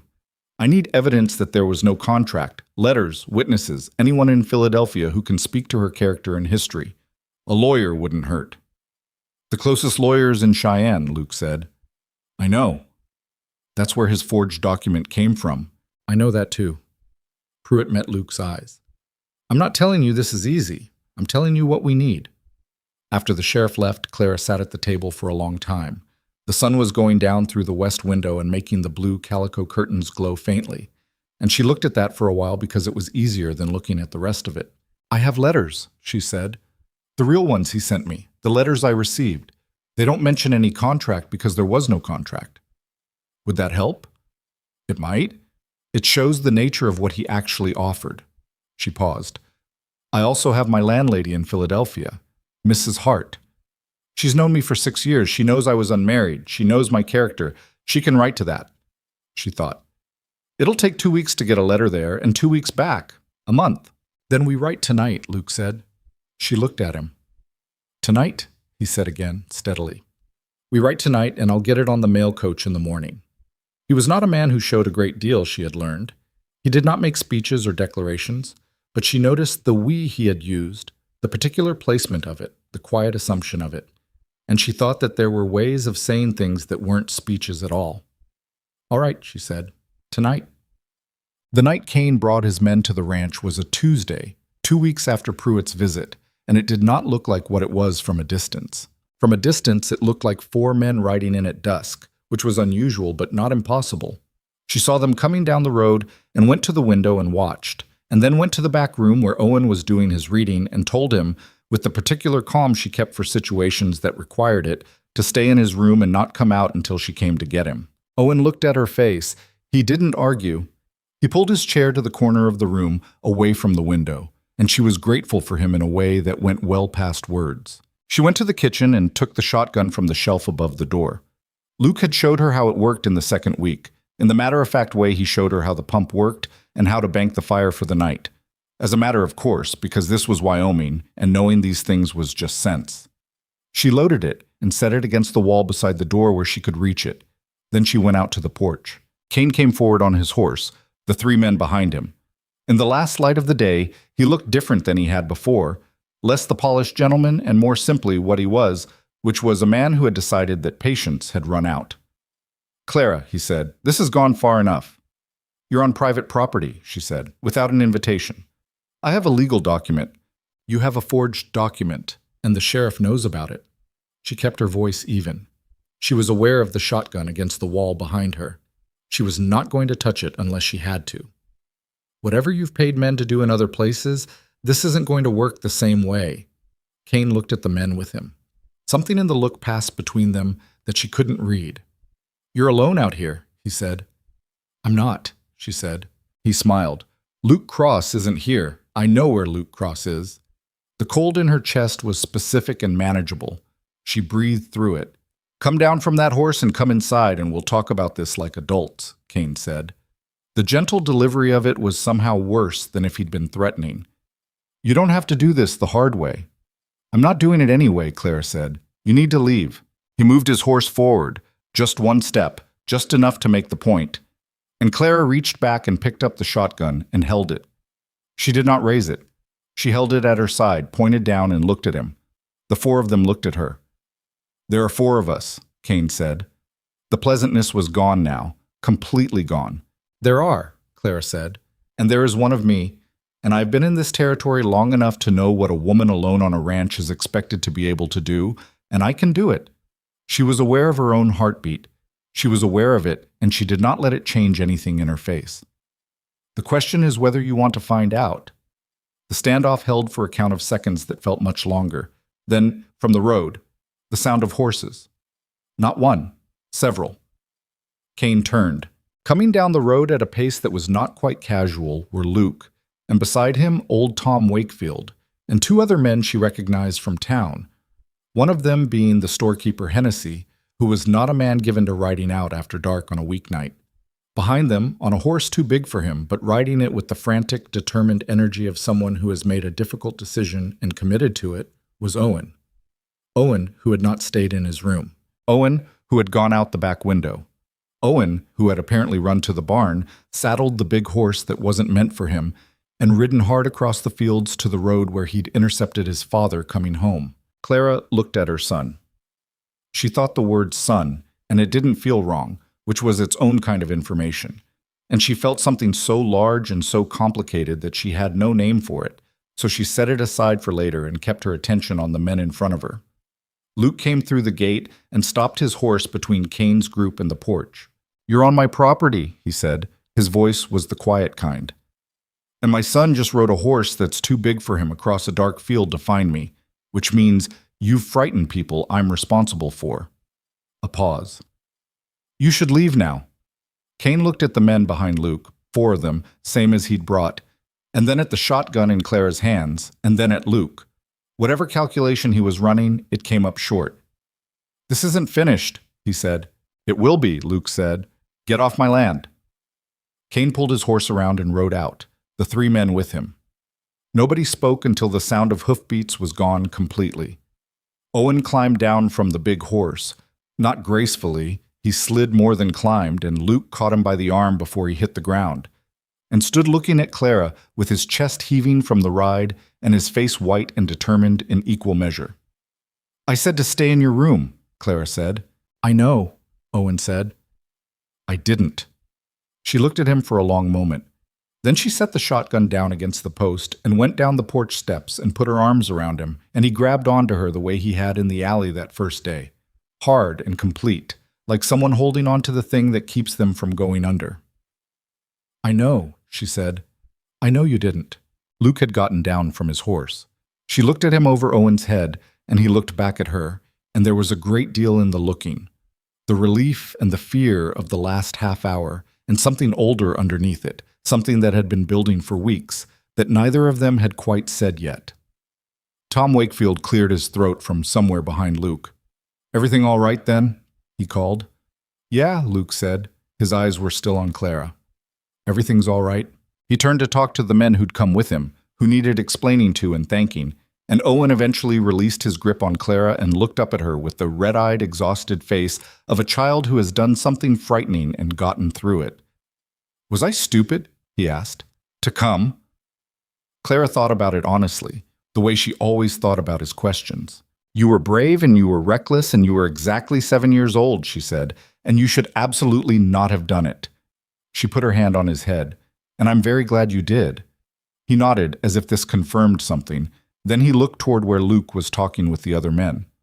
"Pa's not going to let Kane take the ranch," he said. "No," Clara said. "And you're not going to go with Kane." "No," she said. "I'm not." Owen was quiet for a moment. He looked at the road where Kane's men had gone, then back at her. "Good," he said. "Just that. One word, with the simplicity of a child who has decided where things stand and doesn't need more words than that." Clara stood in the cold dark of the Wyoming night and thought about what was still coming. The legal fight, the document, the long road between now and anything that looked like resolution. It was not going to be simple. Nothing about this had been simple since she stepped off the train, and she had given up expecting it to be. But Owen was solid and warm beside her, and Luke's voice carried across the yard in the steady, unhurried tone of a man who knew his ground, and the stars over Wyoming were extraordinary in the way they always were, indifferent and vast, and somehow also not nothing at all. She breathed the cold air in. She breathed it out. Whatever came next, she would meet it standing up. The morning after Kane's men rode off the cross property, Luke drove into Harrow Creek before sunrise and came back with Sheriff Pruitt, who arrived at the ranch with the specific energy of a man who has been waiting for something to become actionable and has finally gotten his wish. Pruitt walked the yard, looked at the tracks, took down the names of the men who had come with Luke, Wakefield, Hennessy, and the others, and wrote everything in a small notebook with the methodical patience of someone building something that needed to hold weight later. He came onto private property with 3 armed men to compel a woman to leave with him, Pruitt said when he'd finished. That's not a civil dispute anymore. What is it? Luke asked. It's the beginning of something I can actually do something about. Pruitt closed his notebook. The civil claim he filed is still in process, but if I can connect that document to what he did last night, I've got a pattern, and a pattern is what a judge needs. Clara was standing on the porch through all of this, listening. You'll need the women, she said. Pruitt looked at her. He's done this before, she said. You told me about Morrow's Crossing. If there was a widow there, she has a name. She has a story. And if he's done it twice, he's done it more than twice. She came down the steps. One woman's word against a man with a notarized document from Cheyenne is not enough. But 5 women's words, 10. That's a different thing. Pruitt was quiet for a moment. That would require correspondence, time. We have some time, Clara said. The civil claim will take weeks to reach a court. Use them. Luke looked at her with the particular expression he had when she said something he'd been close to thinking himself but hadn't gotten there yet. Pruitt nodded slowly. Morrow's Crossing, he said. I know the sheriff there. We've corresponded before. He put the notebook in his pocket. Give me a week. The week was not a quiet one. Kane had not left Harrow Creek. He was still at the saloon's back quarters, still moving through the town with his pleasant surface and his careful questions. Clara heard through Mrs. Aldridge that he had begun talking to the land office, asking about survey records for the eastern portion of the Cross property. He was building his case in parallel, working both angles, the legal claim and the social pressure, each one reinforcing the other. The social pressure had shifted since the night at the ranch. Some of it had shifted toward Clara, in the way that people who have watched someone hold a shotgun calmly tend to reassess their assumptions. Tom Wakefield, who had refused Luke the fence wire 2 weeks earlier, brought a roll of it out to the ranch on Thursday and wouldn't take money for it.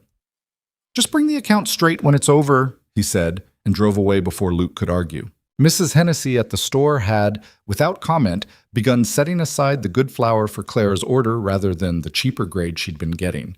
These were small things. They were not small things. Owen watched all of it with the attentive seriousness he brought to everything, and on Thursday evening he produced his brown paper list and said, I have a question that's not on the list. Go ahead, Clara said. Is Kane going to win? She looked at him. He was watching her with the dark, steady eyes that saw more than most adults gave him credit for. I don't know, she said honestly. Pa thinks he won't. What do you think? Owen considered it carefully in the way he considered most things. I think you're smarter than him, he said, and I think Pa doesn't stop. A pause. And I think Pruitt is the kind of man who gets mad quiet instead of loud, and that's worse. Clara looked at him for a moment. When did you get so good at reading people? I had to be, Owen said, with the matter-of-fact simplicity of a child who has not yet learned that this is a sad thing to say. She didn't answer that. She just put her hand briefly on top of his, and he let her, and they sat at the table while the evening came down around the ranch, and the fire in the stove did its steady work. Pruitt came back in 9 days, not 7, and he came with a leather satchel that he set on the table with a weight that suggested it contained more than paper alone. Morrow's Crossing, he said. A woman named Ada Forsyth. Widow, had 120 acres. Kane came in 2 years ago, same pattern. Letters, courtship, marriage, and 6 months later the property was transferred to a land company called the Harlan Group. He opened the satchel. Sheriff Greer out there has been wanting to put a name to this for 2 years. He wrote me 4 pages. Is Harlan Group connected to Kane? Luke asked. That's the interesting part. Pruitt laid out several documents on the table. The Harlan Group doesn't appear to exist except on paper. It's a name attached to a post office box in Cheyenne and a partial address that leads to a lawyer's office. He paused.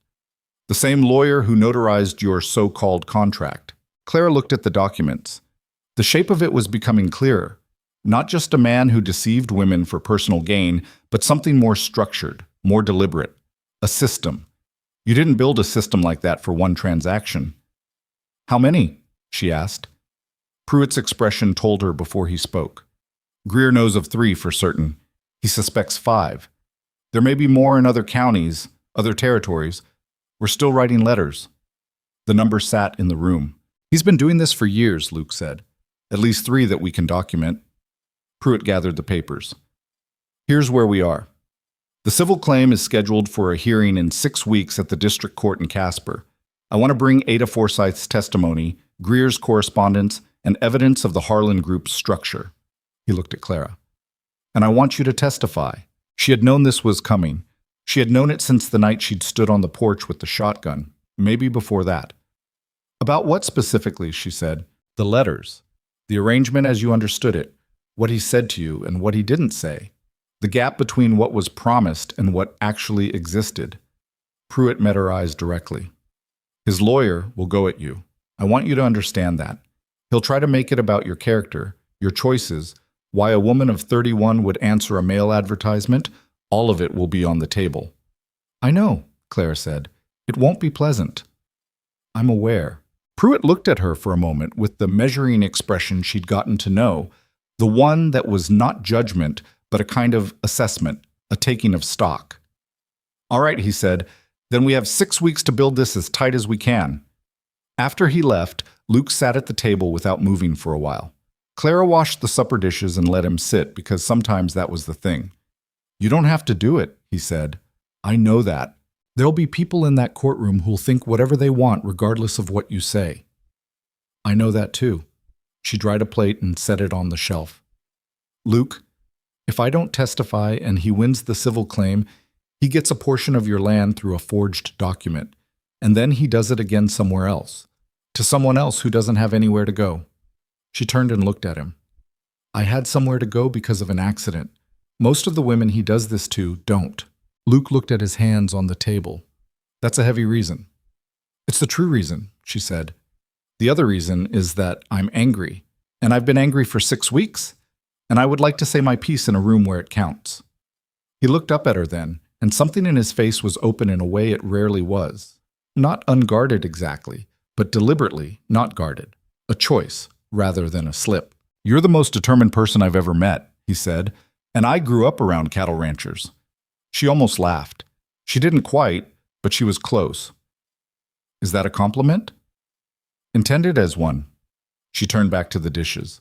She could feel him still watching her, and she let herself feel it without doing anything about it.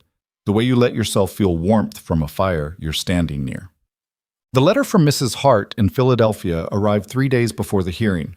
Clara read it alone in the kitchen in the early morning before Luke and Owen were up, with the lamp turned low and the stove just beginning to put out heat.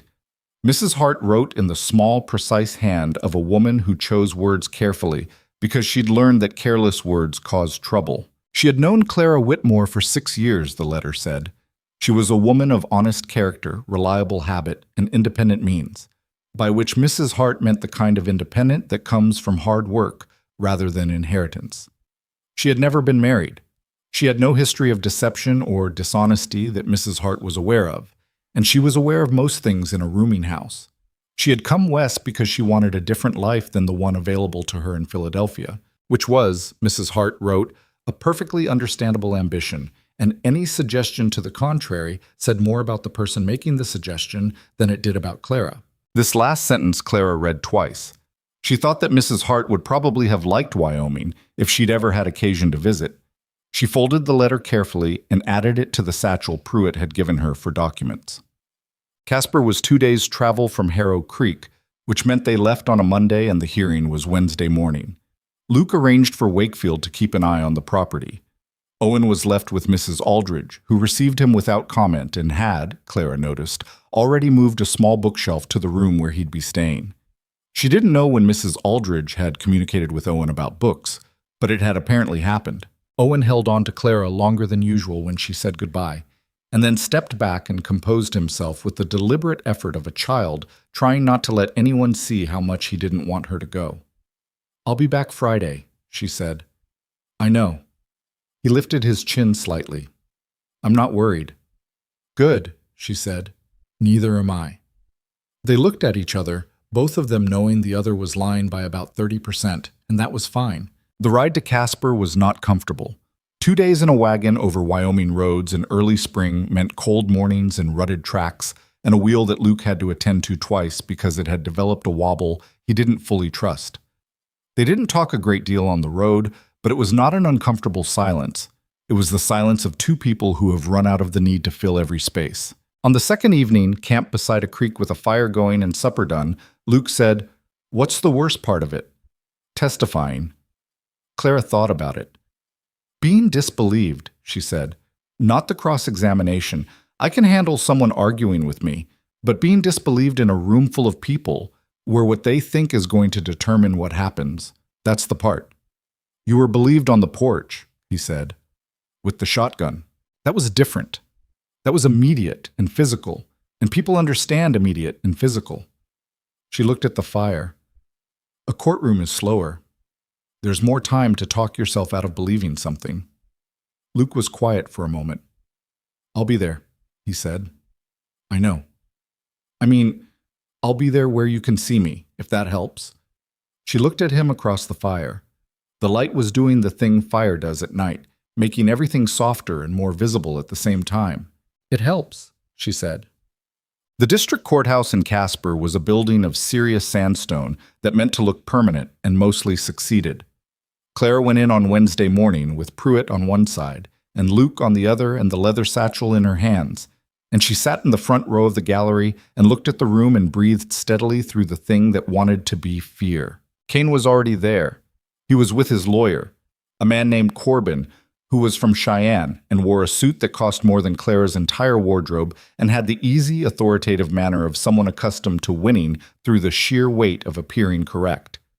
Kane himself was in his gentleman's coat, clean-shaved, composed, and when he saw her come in, he gave her the same precise, hollow smile he'd used since the day he'd ridden up to the fence. She did not look away from it. She met it and let it sit there until he was the one who looked somewhere else. Pruitt had prepared her. They had spent 2 evenings in a Casper rooming house going through what Corbin was likely to ask, the circumstances of her response to the advertisement, the nature of the correspondence, the arrangement with Luke, her history before Wyoming. Pruitt had been direct in a way that she appreciated. Corbin would frame every answer in the worst possible light, and the only thing she could do about it was tell the truth so completely that there was no gap for the framing to fill. She sat in the witness chair and told the truth. She told it from the beginning, the letters, the months of correspondence, the specific promises made and not made, the arrival in Harrow Creek, the missing groom. She told it plainly, without performing injury, which she thought was the right instinct even as she was doing it. Performed injury looked like what people expected. Plain injury was what it actually was. Corbin came at her the way Pruitt had predicted. He questioned her motivations. Why would a woman of her age and position answer such an advertisement? He questioned her judgment. Had she not been foolish to travel such a distance without meeting the man first? He questioned her character.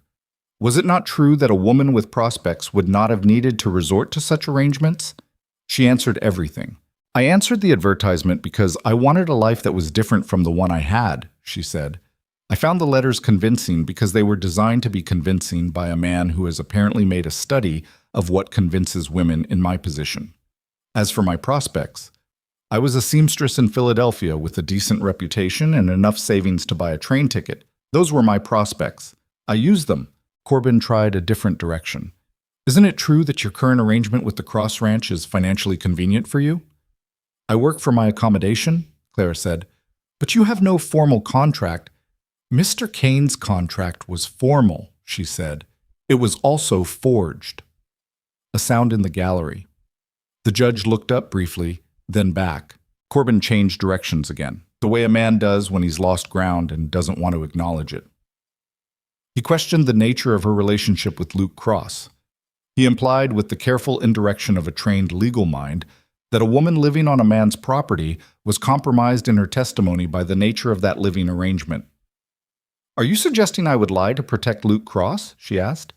"I'm suggesting your interests and his are—" "My interests are in telling this court what happened to me," she said, "and in telling it so that it doesn't happen to someone else.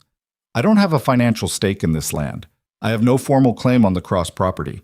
What I have is a month of my life that I spent in that territory because I was deceived into coming there, and a very clear memory of what was promised and what was not."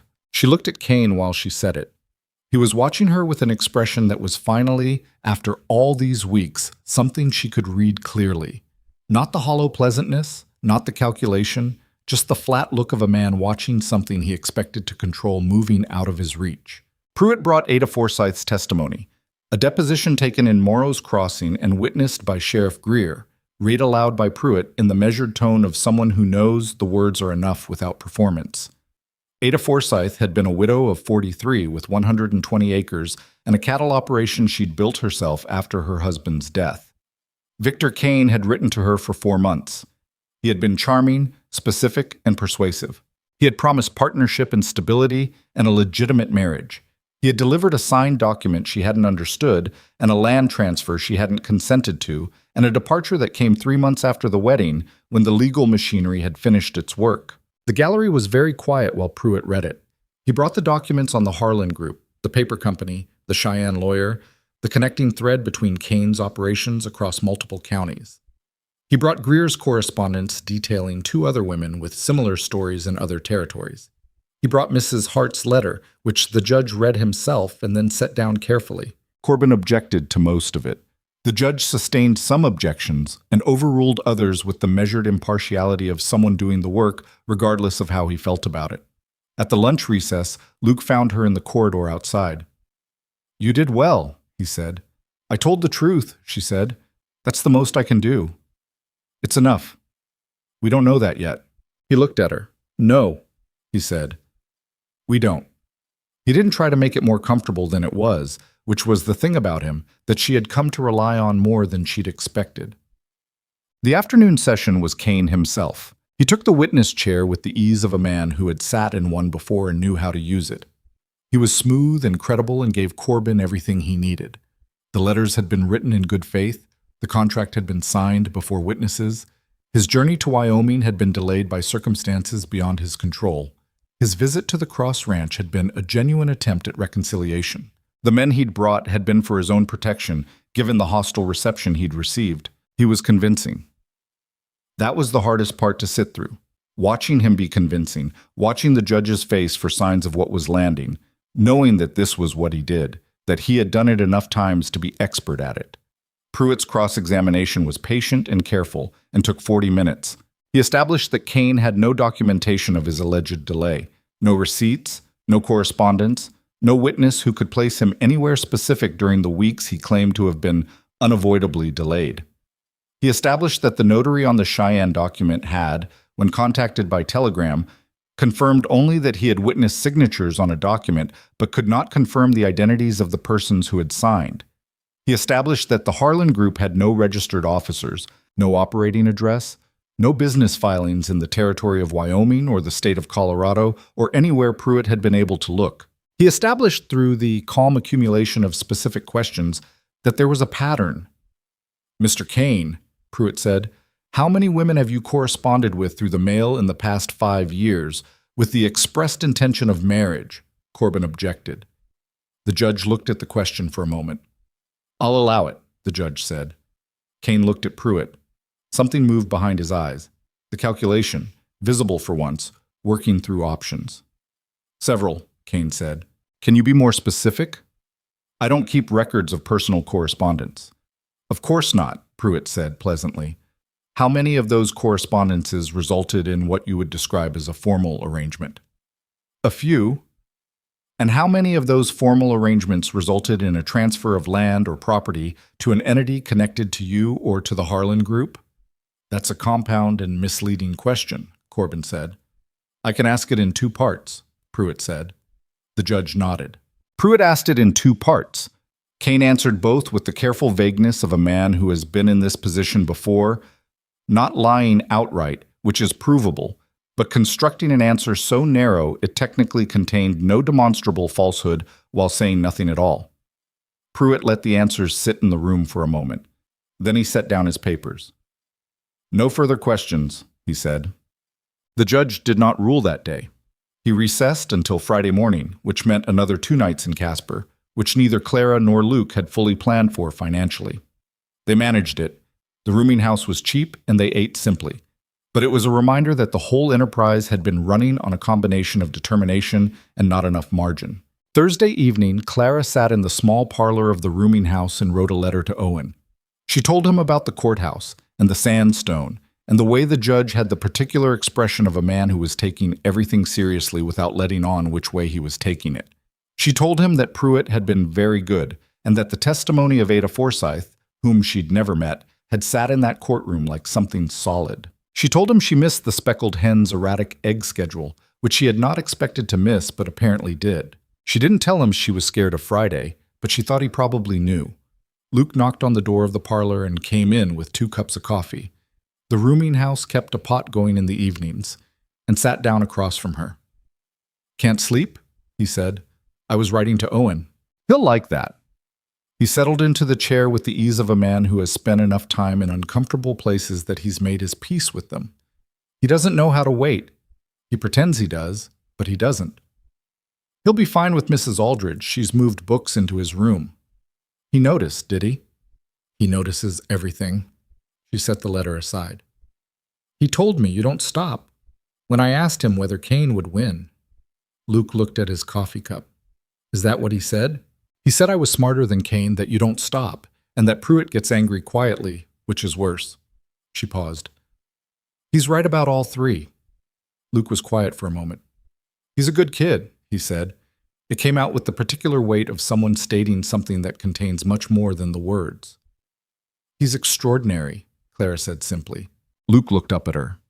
The lamp in the parlor was low and the room was small, and the particular quality of the evening, the waiting, the tiredness, the long weeks of it behind them, had stripped away some of the careful management they both usually maintained. Whatever happens tomorrow, Luke said, I want you to know what you did in there, today and yesterday.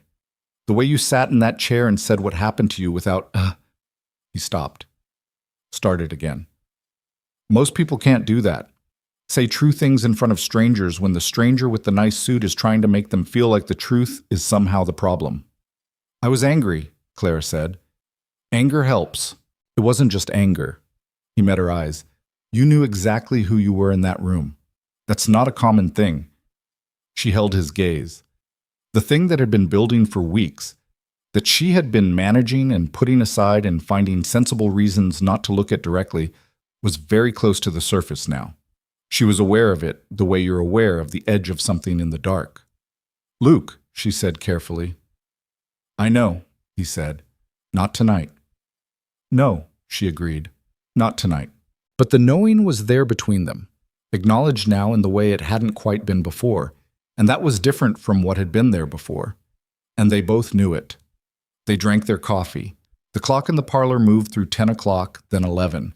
They talked about Owen's winter, about the north pasture, about the well pump's second prime in the mornings, about small and ordinary things that were a way of saying something else entirely. At some point, Clara fell asleep in the chair, which she didn't intend to do and wouldn't have believed if told she could, given the state of her nerves. She woke to find Luke had put a blanket over her, a thin thing from the room upstairs, but there, and was himself asleep in the chair across from her, his head against the wing of it, looking in sleep like a man 10 years younger than he did awake. She sat with that for a moment in the early quiet. Then she got up and put more wood on the fire and went to make sure she was ready for whatever Friday was going to be. The judge came in at 9 o'clock with the unhurried walk of a man who has made up his mind and is not in a rush about it. He spoke for 20 minutes. He found the contract fraudulent on its face, given the evidence of the notary's inability to confirm identity and the pattern of similar documents connected to the same legal source. He found the Harlan Group to be a fictitious entity used as a vehicle for land acquisition through deception. He found that no legitimate agreement had existed between Victor Kane and Clara Whitmore, and therefore no civil claim could be sustained. He dismissed the claim with prejudice, which Pruitt had explained meant Kane could not refile it. He then did something that went beyond the civil proceeding. He referred the matter to the territorial prosecutor for criminal investigation into fraud, forgery, and the pattern of conduct documented across multiple women in multiple counties. He noted specifically that the testimony of Ada Forsyth, in conjunction with the evidence presented, established probable cause for a broader inquiry. He recommended that Kane be held pending the prosecutor's determination. The 2 deputies at the back of the room moved toward Kane before the judge had finished the last sentence. Clara sat in the gallery and watched Victor Kane be escorted from the room, and she felt, not triumph, which she had expected to feel, but something quieter and more complicated. The particular exhaustion of having carried something heavy for a long time and finally setting it down. The weight of what it had taken to get here. The awareness that Ada Forsyth, in a town 60 miles east, had told her story into a deposition, and it had traveled, and it had mattered. Luke's hand found hers under the edge of the gallery bench. Not a dramatic gesture, just his hand covering hers. A pressure that was steady and plain and said what it said. She turned her hand over and held on.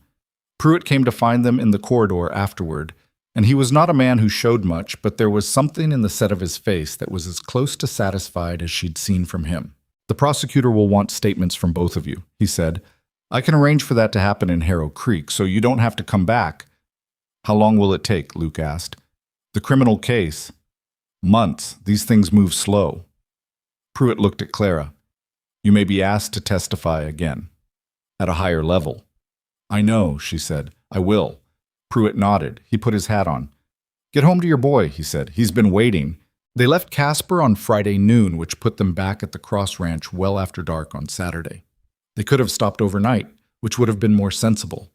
But neither of them suggested it, and they drove through the last hours of the journey in the dark with the stars overhead and the horses finding the road by familiarity more than sight. They came into the yard and Owen was in the doorway before they'd fully stopped.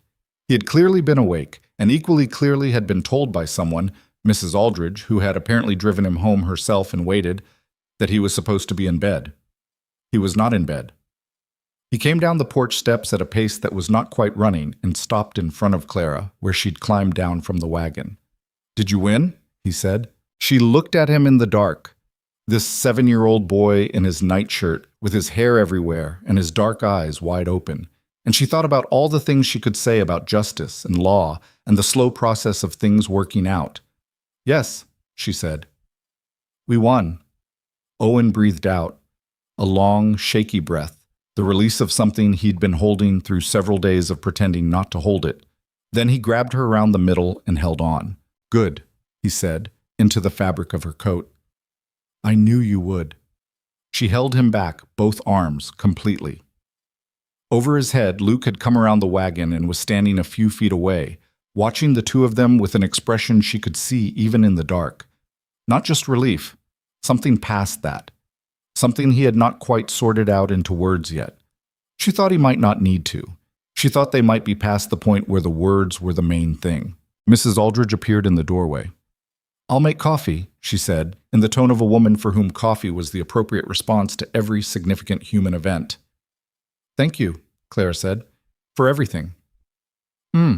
Said Mrs. Aldridge, which was her version of "you're welcome," and went back inside. Owen eventually released his grip, stepped back, and looked up at her with the residue of whatever days-long worry he had been carrying and only now putting down. "Pa," he said, looking over at Luke. "Yeah," Luke said, "she won." "I know," Luke said. "I was there." Owen seemed to find this satisfying in some deep structural way, as if the three of them having been in some form or another part of the same event, Clara in the witness chair, Luke beside her in the gallery, Owen in Mrs. Aldridge's spare room with his worry and his books, made it belong to all of them. He went inside to get the coffee. Luke and Clara stood in the yard a moment longer. The horses needed attending, which they both knew and which neither of them moved toward immediately. "You should know," Luke said, "that I'm not good at any of this. Saying things." "I know," she said. "But I've been thinking, the whole ride back, about what Pruitt said." He paused. "Get home to your boy." Another pause. "He said it to both of us." Clara looked at him. "I don't know if that was deliberate," Luke said. "Pruitt's a deliberate man, so probably." "Probably," she agreed. The stars over Wyoming were doing their usual work. The horses shifted in the traces. From inside, through the window with its blue calico curtains, came the sound of Owen saying something to Mrs. Aldridge, and the old woman's short, dry response, and then a clatter that was probably Owen reaching for the cups. "We should get the horses," Clara said. "Yeah," Luke said. They did. They worked together in the barn in the way they'd learned, not talking much, each knowing their part of the work, the lantern swinging on its hook and casting long shadows on the walls. It was ordinary, and it was late, and they were both tired down to the bone, and somewhere in the middle of it, Clara thought that this exact thing, this simple, ordinary late-night task, was something she would not have been able to imagine when she'd stepped off the train in Harrow Creek and sat on her trunk on the empty platform. Not the trial, not Kane, not Pruitt and his patient notebook. This. The barn and the horses, and the man across from her handing her a brush without being asked. She hadn't known she was looking for it, but she had found it anyway. Mrs. Aldridge left the following morning. She came down from the spare room at first light, drank 1 cup of coffee standing at the counter with the efficiency of a woman who has never sat idle in her life, accepted Clara's thanks with the short, dismissive sound that was her standard response to gratitude, and drove herself back to Harrow Creek in her buckboard before Owen was fully awake. Clara watched her go from the porch and thought that there were people in this world who showed their care through action so consistently and so quietly that you could easily mistake them for indifferent. Mrs. Aldridge had rearranged her schedule, moved books into a spare room, driven a 7-year-old home through the dark, and waited up to make sure the people coming back from Casper were all right. She had done all of it without once saying anything that could be described as warm. Clara thought she understood that. She had spent most of her life communicating in the same register. The week after Casper was a strange one. Strange in the way that the week after a long illness is strange. The emergency is over, the acute thing has passed, and what's left is the ordinary world looking slightly different than it did before, the light at a different angle, the distances between things adjusted. Kane was in the custody of the territorial authorities in Casper, and the criminal investigation Pruitt had described was moving at the pace such things moved, slowly, with paperwork, with letters going back and forth between counties. Pruitt came out to the ranch twice that week to collect signed statements, and each time he came, he brought a small piece of news. Another woman identified, another county writing to confirm a similar pattern, the Cheyenne lawyer who had notarized the documents cooperating with the prosecutor in the particular cooperative way of someone trying to limit their own exposure. The civil claim was gone. The land was safe. Victor Kane was in a cell.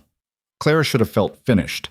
She felt instead like someone standing in a room after all the furniture has been moved, trying to understand what the space actually was. She had a conversation with Luke on the 3rd evening that she had not planned and probably should have been planning for weeks. Owen was in bed. The fire was low. She had been mending one of Owen's shirts. He was hard on shirts in the way of active 7-year-olds everywhere. And Luke had been doing his accounts. And somewhere in the ordinary quiet of it, she became aware that there was something large in the room that neither of them had addressed, and that it had been there since Casper, since the parlor with the low lamp, since the barn and the brush passed without asking, and it was not going to continue sitting quietly much longer. She set the shirt down. "I need to tell you something," she said. Luke looked up from his accounts. "I've been thinking about what comes next," she said. "Kane is dealt with. The claim is gone. You don't need a housekeeper to protect your property anymore, and I don't need shelter from a situation that no longer exists." She kept her voice even and honest, because that was the only way she knew to do this. "The reason I came here is resolved, and I think we should talk about what that means." Luke set his pencil down. He looked at her with the particular steadiness he had. Not the closed version, the one he used when he was managing something, but the open one, the one he chose. "What do you think it means?" he said. "I don't know," she said. "That's why I'm talking." He was quiet for a moment. Outside, the wind had come up, the steady Wyoming wind that found the gap under the kitchen door and made the lamp flicker. "You could go back to Philadelphia," he said. Not a suggestion, a statement of fact, the way he stated facts, laying it on the table for examination. "I could. Is that what you want?" She thought about it honestly, the way she thought about things that mattered. She thought about the row house in Philadelphia, the seamstress work, the life she'd been living when she'd answered the advertisement, the life she'd been trying to leave. "No," she said. Luke absorbed this. "You could stay as you are," he said. "The arrangement, it works." Owen is 7 years old," she said, "and he called me Mama last week. He said it and then looked at me with the expression of someone who stepped off a ledge and isn't sure what they've landed on." She paused. "I didn't correct him." Something moved across Luke's face. "I know what that means and what it doesn't mean," Clara said. "I'm not trying to replace Ruth. I couldn't do that and I wouldn't try. But I'm not able to keep being here in a way that doesn't have a name. For his sake. For mine. Luke looked at his hands on the table. He was doing the thing he did. The processing. The internal working through of something before he committed to a direction. She waited. She had learned to wait for him. Here's what I know, he said finally. He looked up. I know that when I came home 3 months ago and you weren't on the porch, the first thing I felt was wrong. Before I'd even gotten through the gate. Just wrong. He said it plainly, the way he said things that cost something. And I know that when you were in that witness chair and Corbin was doing what he was doing, I had to sit on my hands, literally, because what I wanted to do was... He stopped, looked for the word. Intervene, in a courtroom, which would have been unhelpful. Very unhelpful, she agreed. And I know that I have not been good at any of this, he said. The feelings, saying things. Ruth used to say I needed a week's notice before I could discuss anything that mattered. A short pause. She wasn't wrong. I've noticed, Clara said. I'm saying it badly. You're saying it, she said. That's not nothing. He looked at her. The lamp between them was the low, warm kind that makes the space feel smaller and more honest than it is in daylight. He had the look of a man who has made a decision and is about to find out if it's the right one. Stay, he said, not as the housekeeper, not as the woman who was here because she needed somewhere to be. He paused. Stay as the rest of it, whatever that is, whatever we work out it is. Clara looked at him for a long moment. That's not exactly a proposal, she said. I know. He didn't look away. I'm getting there. I just needed you to know the whole thing first, that it's not convenience, that it hasn't been convenience for a while. How long? She asked, because she wanted to know. He thought about it with the honesty he applied to things.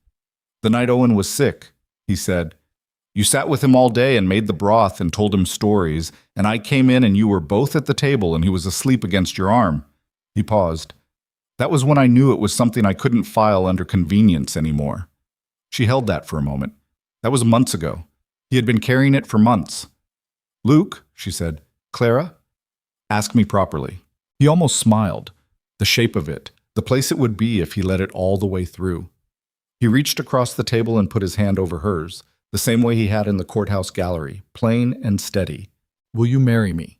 He said. Not because it makes sense or because it's practical or because Owen needs a mother, though all of those things are true. Because I don't want you to leave. Because this house is different than it was, and you're the reason.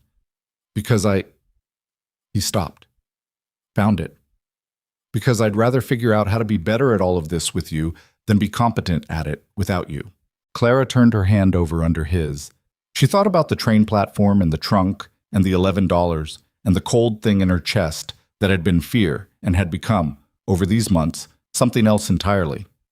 She thought about the blue calico curtains and the broth and the shotgun on the porch and the brush passed in the barn without asking. She thought about a boy who had run into her arms in an alley and called her something she had tried not to answer to and had answered to anyway. Yes, she said. The word was simple. The thing it contained was not simple at all, and both of them knew it, and neither of them tried to make it simpler than it was. They told Owen in this morning. Clara had thought about how to do it, whether to make it a careful, measured conversation with managed expectations, whether to frame it as a question rather than a statement, whether to leave room for whatever he might feel that wasn't immediate delight. He was 8 years old now, had been since March, and 8-year-olds were more complicated than people gave them credit for. She did not get the chance to be careful about it because Luke told him at the breakfast table with the directness of a man who has learned that hedging does not suit him. Claire and I are going to get married, Luke said. Owen was mid-biscuit. He stopped. He looked at his father. He looked at Clara. He put the biscuit down. Then he said with absolute seriousness, "It's about time." Luke blinked. "I've been waiting," Owen said, picking the biscuit back up, "since the fever. When you both said tomorrow at the same time, I thought you'd figure it out pretty quick, but then it took a long time." "You were 7, Clara said. "I'm not stupid," Owen said mildly. Clara looked at Luke. Luke looked at Clara. Something broke open in both of them at the same moment. The laughter came out of her fast and real, the kind she'd been ambushed by that evening in the kitchen months ago. And across the table, Luke was doing the thing she'd never quite seen from him, the full version of the thing that had only shown itself as a shape before. He was laughing, actually laughing, with his whole face, the exhaustion and the careful management entirely gone for a moment, and he looked like the man he might have been before 7 months of grief had rearranged him. Or maybe he looked like someone new, someone built from what the grief and the time and the unlikely year had made. Owen watched them both with the satisfied expression of someone who has confirmed a long-held theory. "Can I have more biscuits?" he said. They were married on a Saturday in late May in the main room of the Cross Ranch because the main room had the blue calico curtains and the table where they'd had 1,000 suppers and the stove that Owen had once asked Clara 7 questions about in a single morning. And those things meant more to her than any formal setting could.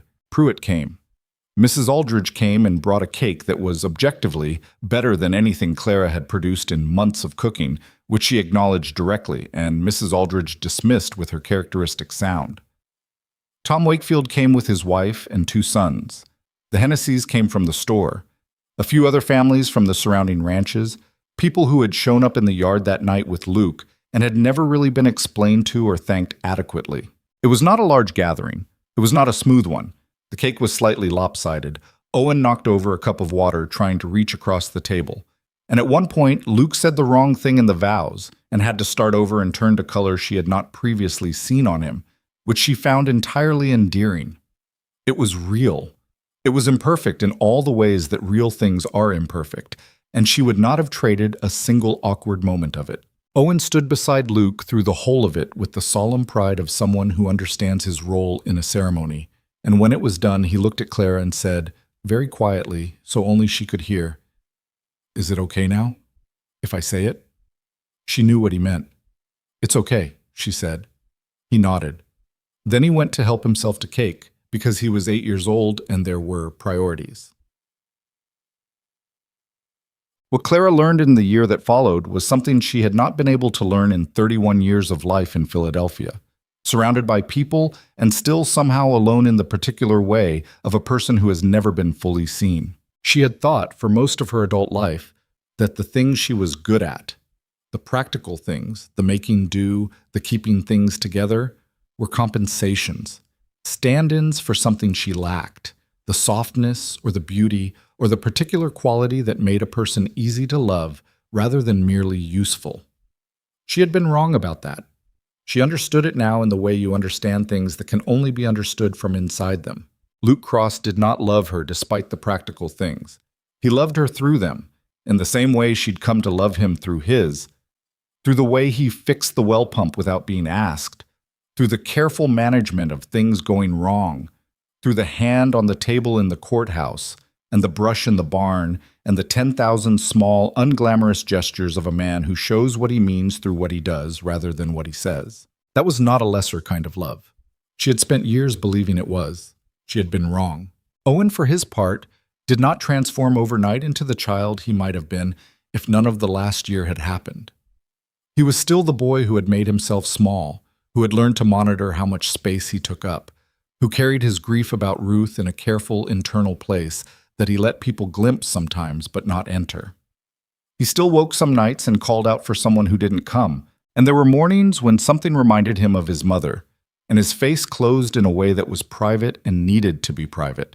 But he was also the boy who had started leaving his list of questions on the kitchen table in the mornings, so Clara would see them when she came down, who had taken to reading aloud to her while she cooked, not because she'd asked, but because he'd decided this was a reasonable arrangement, who had, one afternoon in June, brought her a clutch of wildflowers from the field behind the barn, not with ceremony, not as a gesture, just dropped them on the counter beside her and said, "These were by the fence," and gone back outside.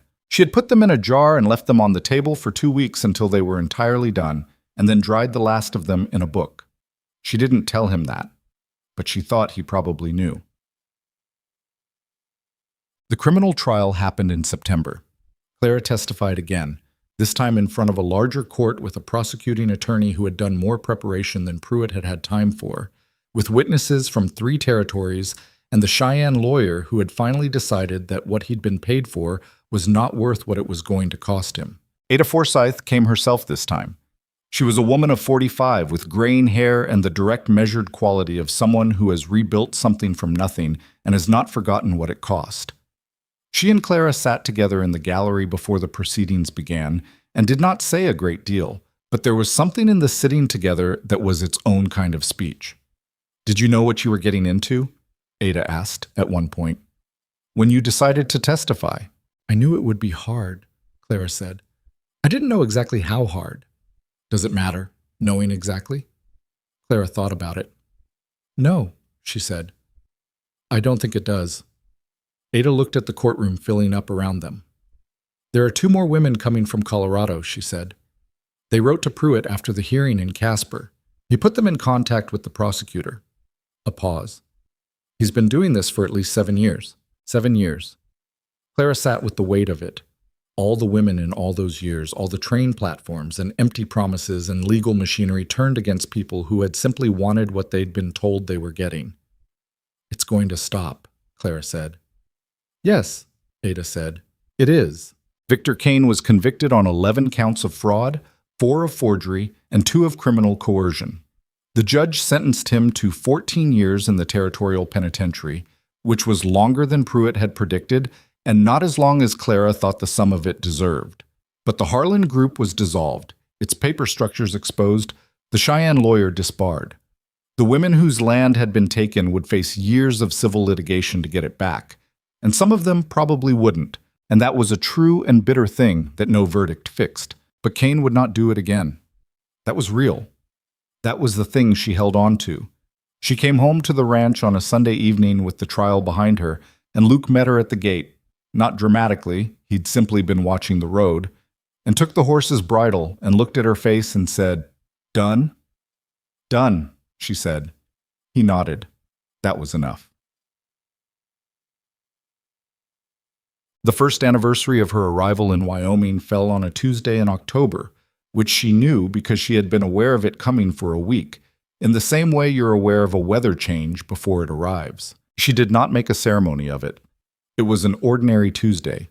Cold the way October is cold in Wyoming, the kind of cold that means it, the peaks showing new snow above the tree line. She made breakfast. Owen went to school. Luke went out to check the cattle on the north pasture where the new fence had been finished in August. She had a few hours to herself, which was unusual enough to feel notable. She sat in the main room with a cup of coffee and looked at the room. The blue calico curtains at the windows. The shelf where Owen's Explorer books had multiplied through the year, joined by 3 new ones she'd ordered through the Hennessy store. The mended place on the table leg where Luke had repaired it last month without mentioning it. The jar on the windowsill with the dried wildflowers from June. She thought about the platform in Harrow Creek, the trunk, the $11, the particular quality of that day, the humiliation and the fear and the particular fury of having been made to trust someone who hadn't deserved it. She had been so afraid that day that the worst thing that had ever happened to her would define what came after it. It had not. Or rather, it had, but not in the direction she'd feared. The worst day had been the door. She hadn't been able to see through it while she was standing in it, but it had been a door nonetheless. That was not a comfortable thought, in a way. It would be easier and neater to say that the bad thing hadn't mattered, that she had gotten to this life in spite of it. But the truth was more tangled. She had gotten here through it. Through the specific sequence of loss and accident and desperation that had put her in an alley in Harrow Creek on the right day, at the right moment, for a 7-year-old boy with dark eyes to run at her and say a word that neither of them was ready for. Life did not sort itself into the good things and the bad things as cleanly as people wanted it to. The same event that had unmade her had made her too. She had no idea what to do with that except to hold it honestly and not try to simplify it. She was still holding it when she heard the wagon coming back up the road at noon. Luke, coming in earlier than usual, which was either because something had gone wrong with the cattle or because he'd decided to come in. She looked out the window. The cattle were fine. He had decided to come in. He came through the door with cold air following him and looked at her at the table with the cup of coffee. "Thought you might want company," he said. "If you were thinking about today." She looked at him. He was not a man who tracked dates particularly, which she knew. He had remembered this one deliberately. "I'm all right," she said. "I know." He hung his coat and poured himself coffee and sat down across from her. "You don't have to be anything today. I just didn't want you to be alone with it." That was it. That was the whole thing, in 11 words, with no poetry and no ceremony, and nothing she could point to as grand. He had come home early so she wouldn't be alone with it. She looked at him across the table, this man who had lost his wife and kept his son and fixed what needed fixing and said the true thing even when the true thing was hard, who had asked her to stay not because it was sensible, but because the house was wrong without her in it. She had not come to Wyoming looking for this. She had come looking for something manageable, a practical arrangement, a different life. She had not come looking for someone who came home early because he thought she might need company on a hard anniversary. But that was the thing about the life she'd ended up with versus the life she'd planned. The planned one had been shaped to avoid disappointment. The one she had was bigger and harder and more real than anything she'd planned, and it required more from her than she'd expected to give, and it had given back more than she'd known how to ask for. "Thank you," she said. "For what?" "For coming home early." He shrugged, in the way he deflected things he'd done that he didn't want to make a production of. "I had the fence done by 10, he said. "There wasn't much reason to stay out." She smiled at him. He almost smiled back. They drank their coffee. The stove did its work. Outside, the October wind moved across the Wyoming flats and up through the high country and rattled the pane in the east window the way it always did. The loose edge she kept meaning to fix and kept not fixing because she'd come, without deciding to think of it as part of the sound of home. Owen came back from school that afternoon with a piece of paper he'd written on in class and wanted to read aloud, which he did, standing at the head of the supper table with the paper held up and his best reading voice on. It was an essay. The assignment had been to write about someone they admired, and he had written about Clara. He had written, in his careful, uneven hand, that she was the kind of person who answered questions honestly, even when the honest answer wasn't comfortable. That she had come to Wyoming with nothing and built something real. That she had stood on a porch with a shotgun and not flinched, and testified in a court and not flinched, and both times it was because she had decided what she was for and then acted like it. That she had taught him to find what a story was actually about, not the surface of it, but the underneath. And that this was the most useful thing anyone had taught him, more useful even than long division. He put the paper down and looked at her with the directness he'd always had, the 8-year-old version of it that had grown into something steadier than it had been. "Miss Tully gave me a good mark," he said. "I see that," Clara managed. "She said it was well observed." A pause. "I told her you'd taught me how to look at things underneath." "What did she say?" "She said I should thank you." He folded the paper neatly. "So, thank you." Clara looked at him for a moment. She thought about the alley, the first day, his face broken open with a word he hadn't meant to say. She thought about all the days between that one and this one, and how none of them had been smooth, and how all of them had been real. "You're welcome," she said. He put the paper on the shelf with his books, deliberately, carefully, in the spot between the Lewis and Clark volume and the African Explorer book, and went to wash his hands for supper. Luke, across the table, looked at Clara. She looked back at him. There was nothing to say that wasn't already said. That was the particular quality of the life they'd built. It had gotten past the point where everything needed saying, and what was left was just the daily work of it, the imperfect and ongoing and entirely real work of 3 people figuring out how to be a family in a house on the Wyoming flats with loose window panes and blue calico curtains, and a speckled hen who still hadn't developed a reliable laying pattern. After supper, she stood on the porch in the last of the evening light and watched the sun go down behind the western peaks. The sky did what Wyoming skies did. Went colors that seemed unreasonable for a sky, orange and deep rose, and then the particular blue-gray of altitude before dark. The peaks caught the last light and held it for a moment, the snow on them glowing briefly, and then let it go. A year ago, she had sat on a trunk on a train platform and thought that the worst thing she had ever feared, being alone and deceived and without a way forward, had come true. She had been right. It had come true.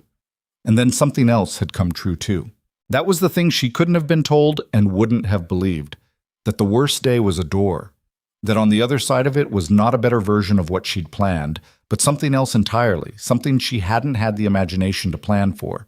A man who fixed things quietly and came home early and said the hard, true things when they needed saying. A boy who wrote about her in school essays and left questions on the kitchen table and had picked up the word mama and carried it until it fit. A house on the Wyoming flats that she had walked into as a stranger and would walk out of, if she ever walked out of it, as someone entirely different. She heard the door open behind her. Owen came out and stood beside her in the way he had, close enough that his shoulder nearly touched her arm. "What are you looking at?" he said. "The sunset," she said. He looked at it with her for a moment. "It's a good one," he said. "Yes," Clara said. "It is." They stood together on the porch in the last of the October light, the two of them, and after a moment the door opened again and Luke came out too and stood on the other side of her, and the three of them watched the Wyoming sky finish its performance and move into dark. It was not a perfect moment. Owen was cold and said so and was ignored. Luke had grease on his sleeve from something he'd fixed that afternoon. Clara's feet hurt from being on them all day, and she was already thinking about whether there was enough cornmeal for morning. But she was standing on her own porch, between her son and her husband, watching a sky that was bigger than anything she'd known to ask for. And she was, without qualification, without performance, without having planned it or deserved it or even fully understood how she'd gotten there, home,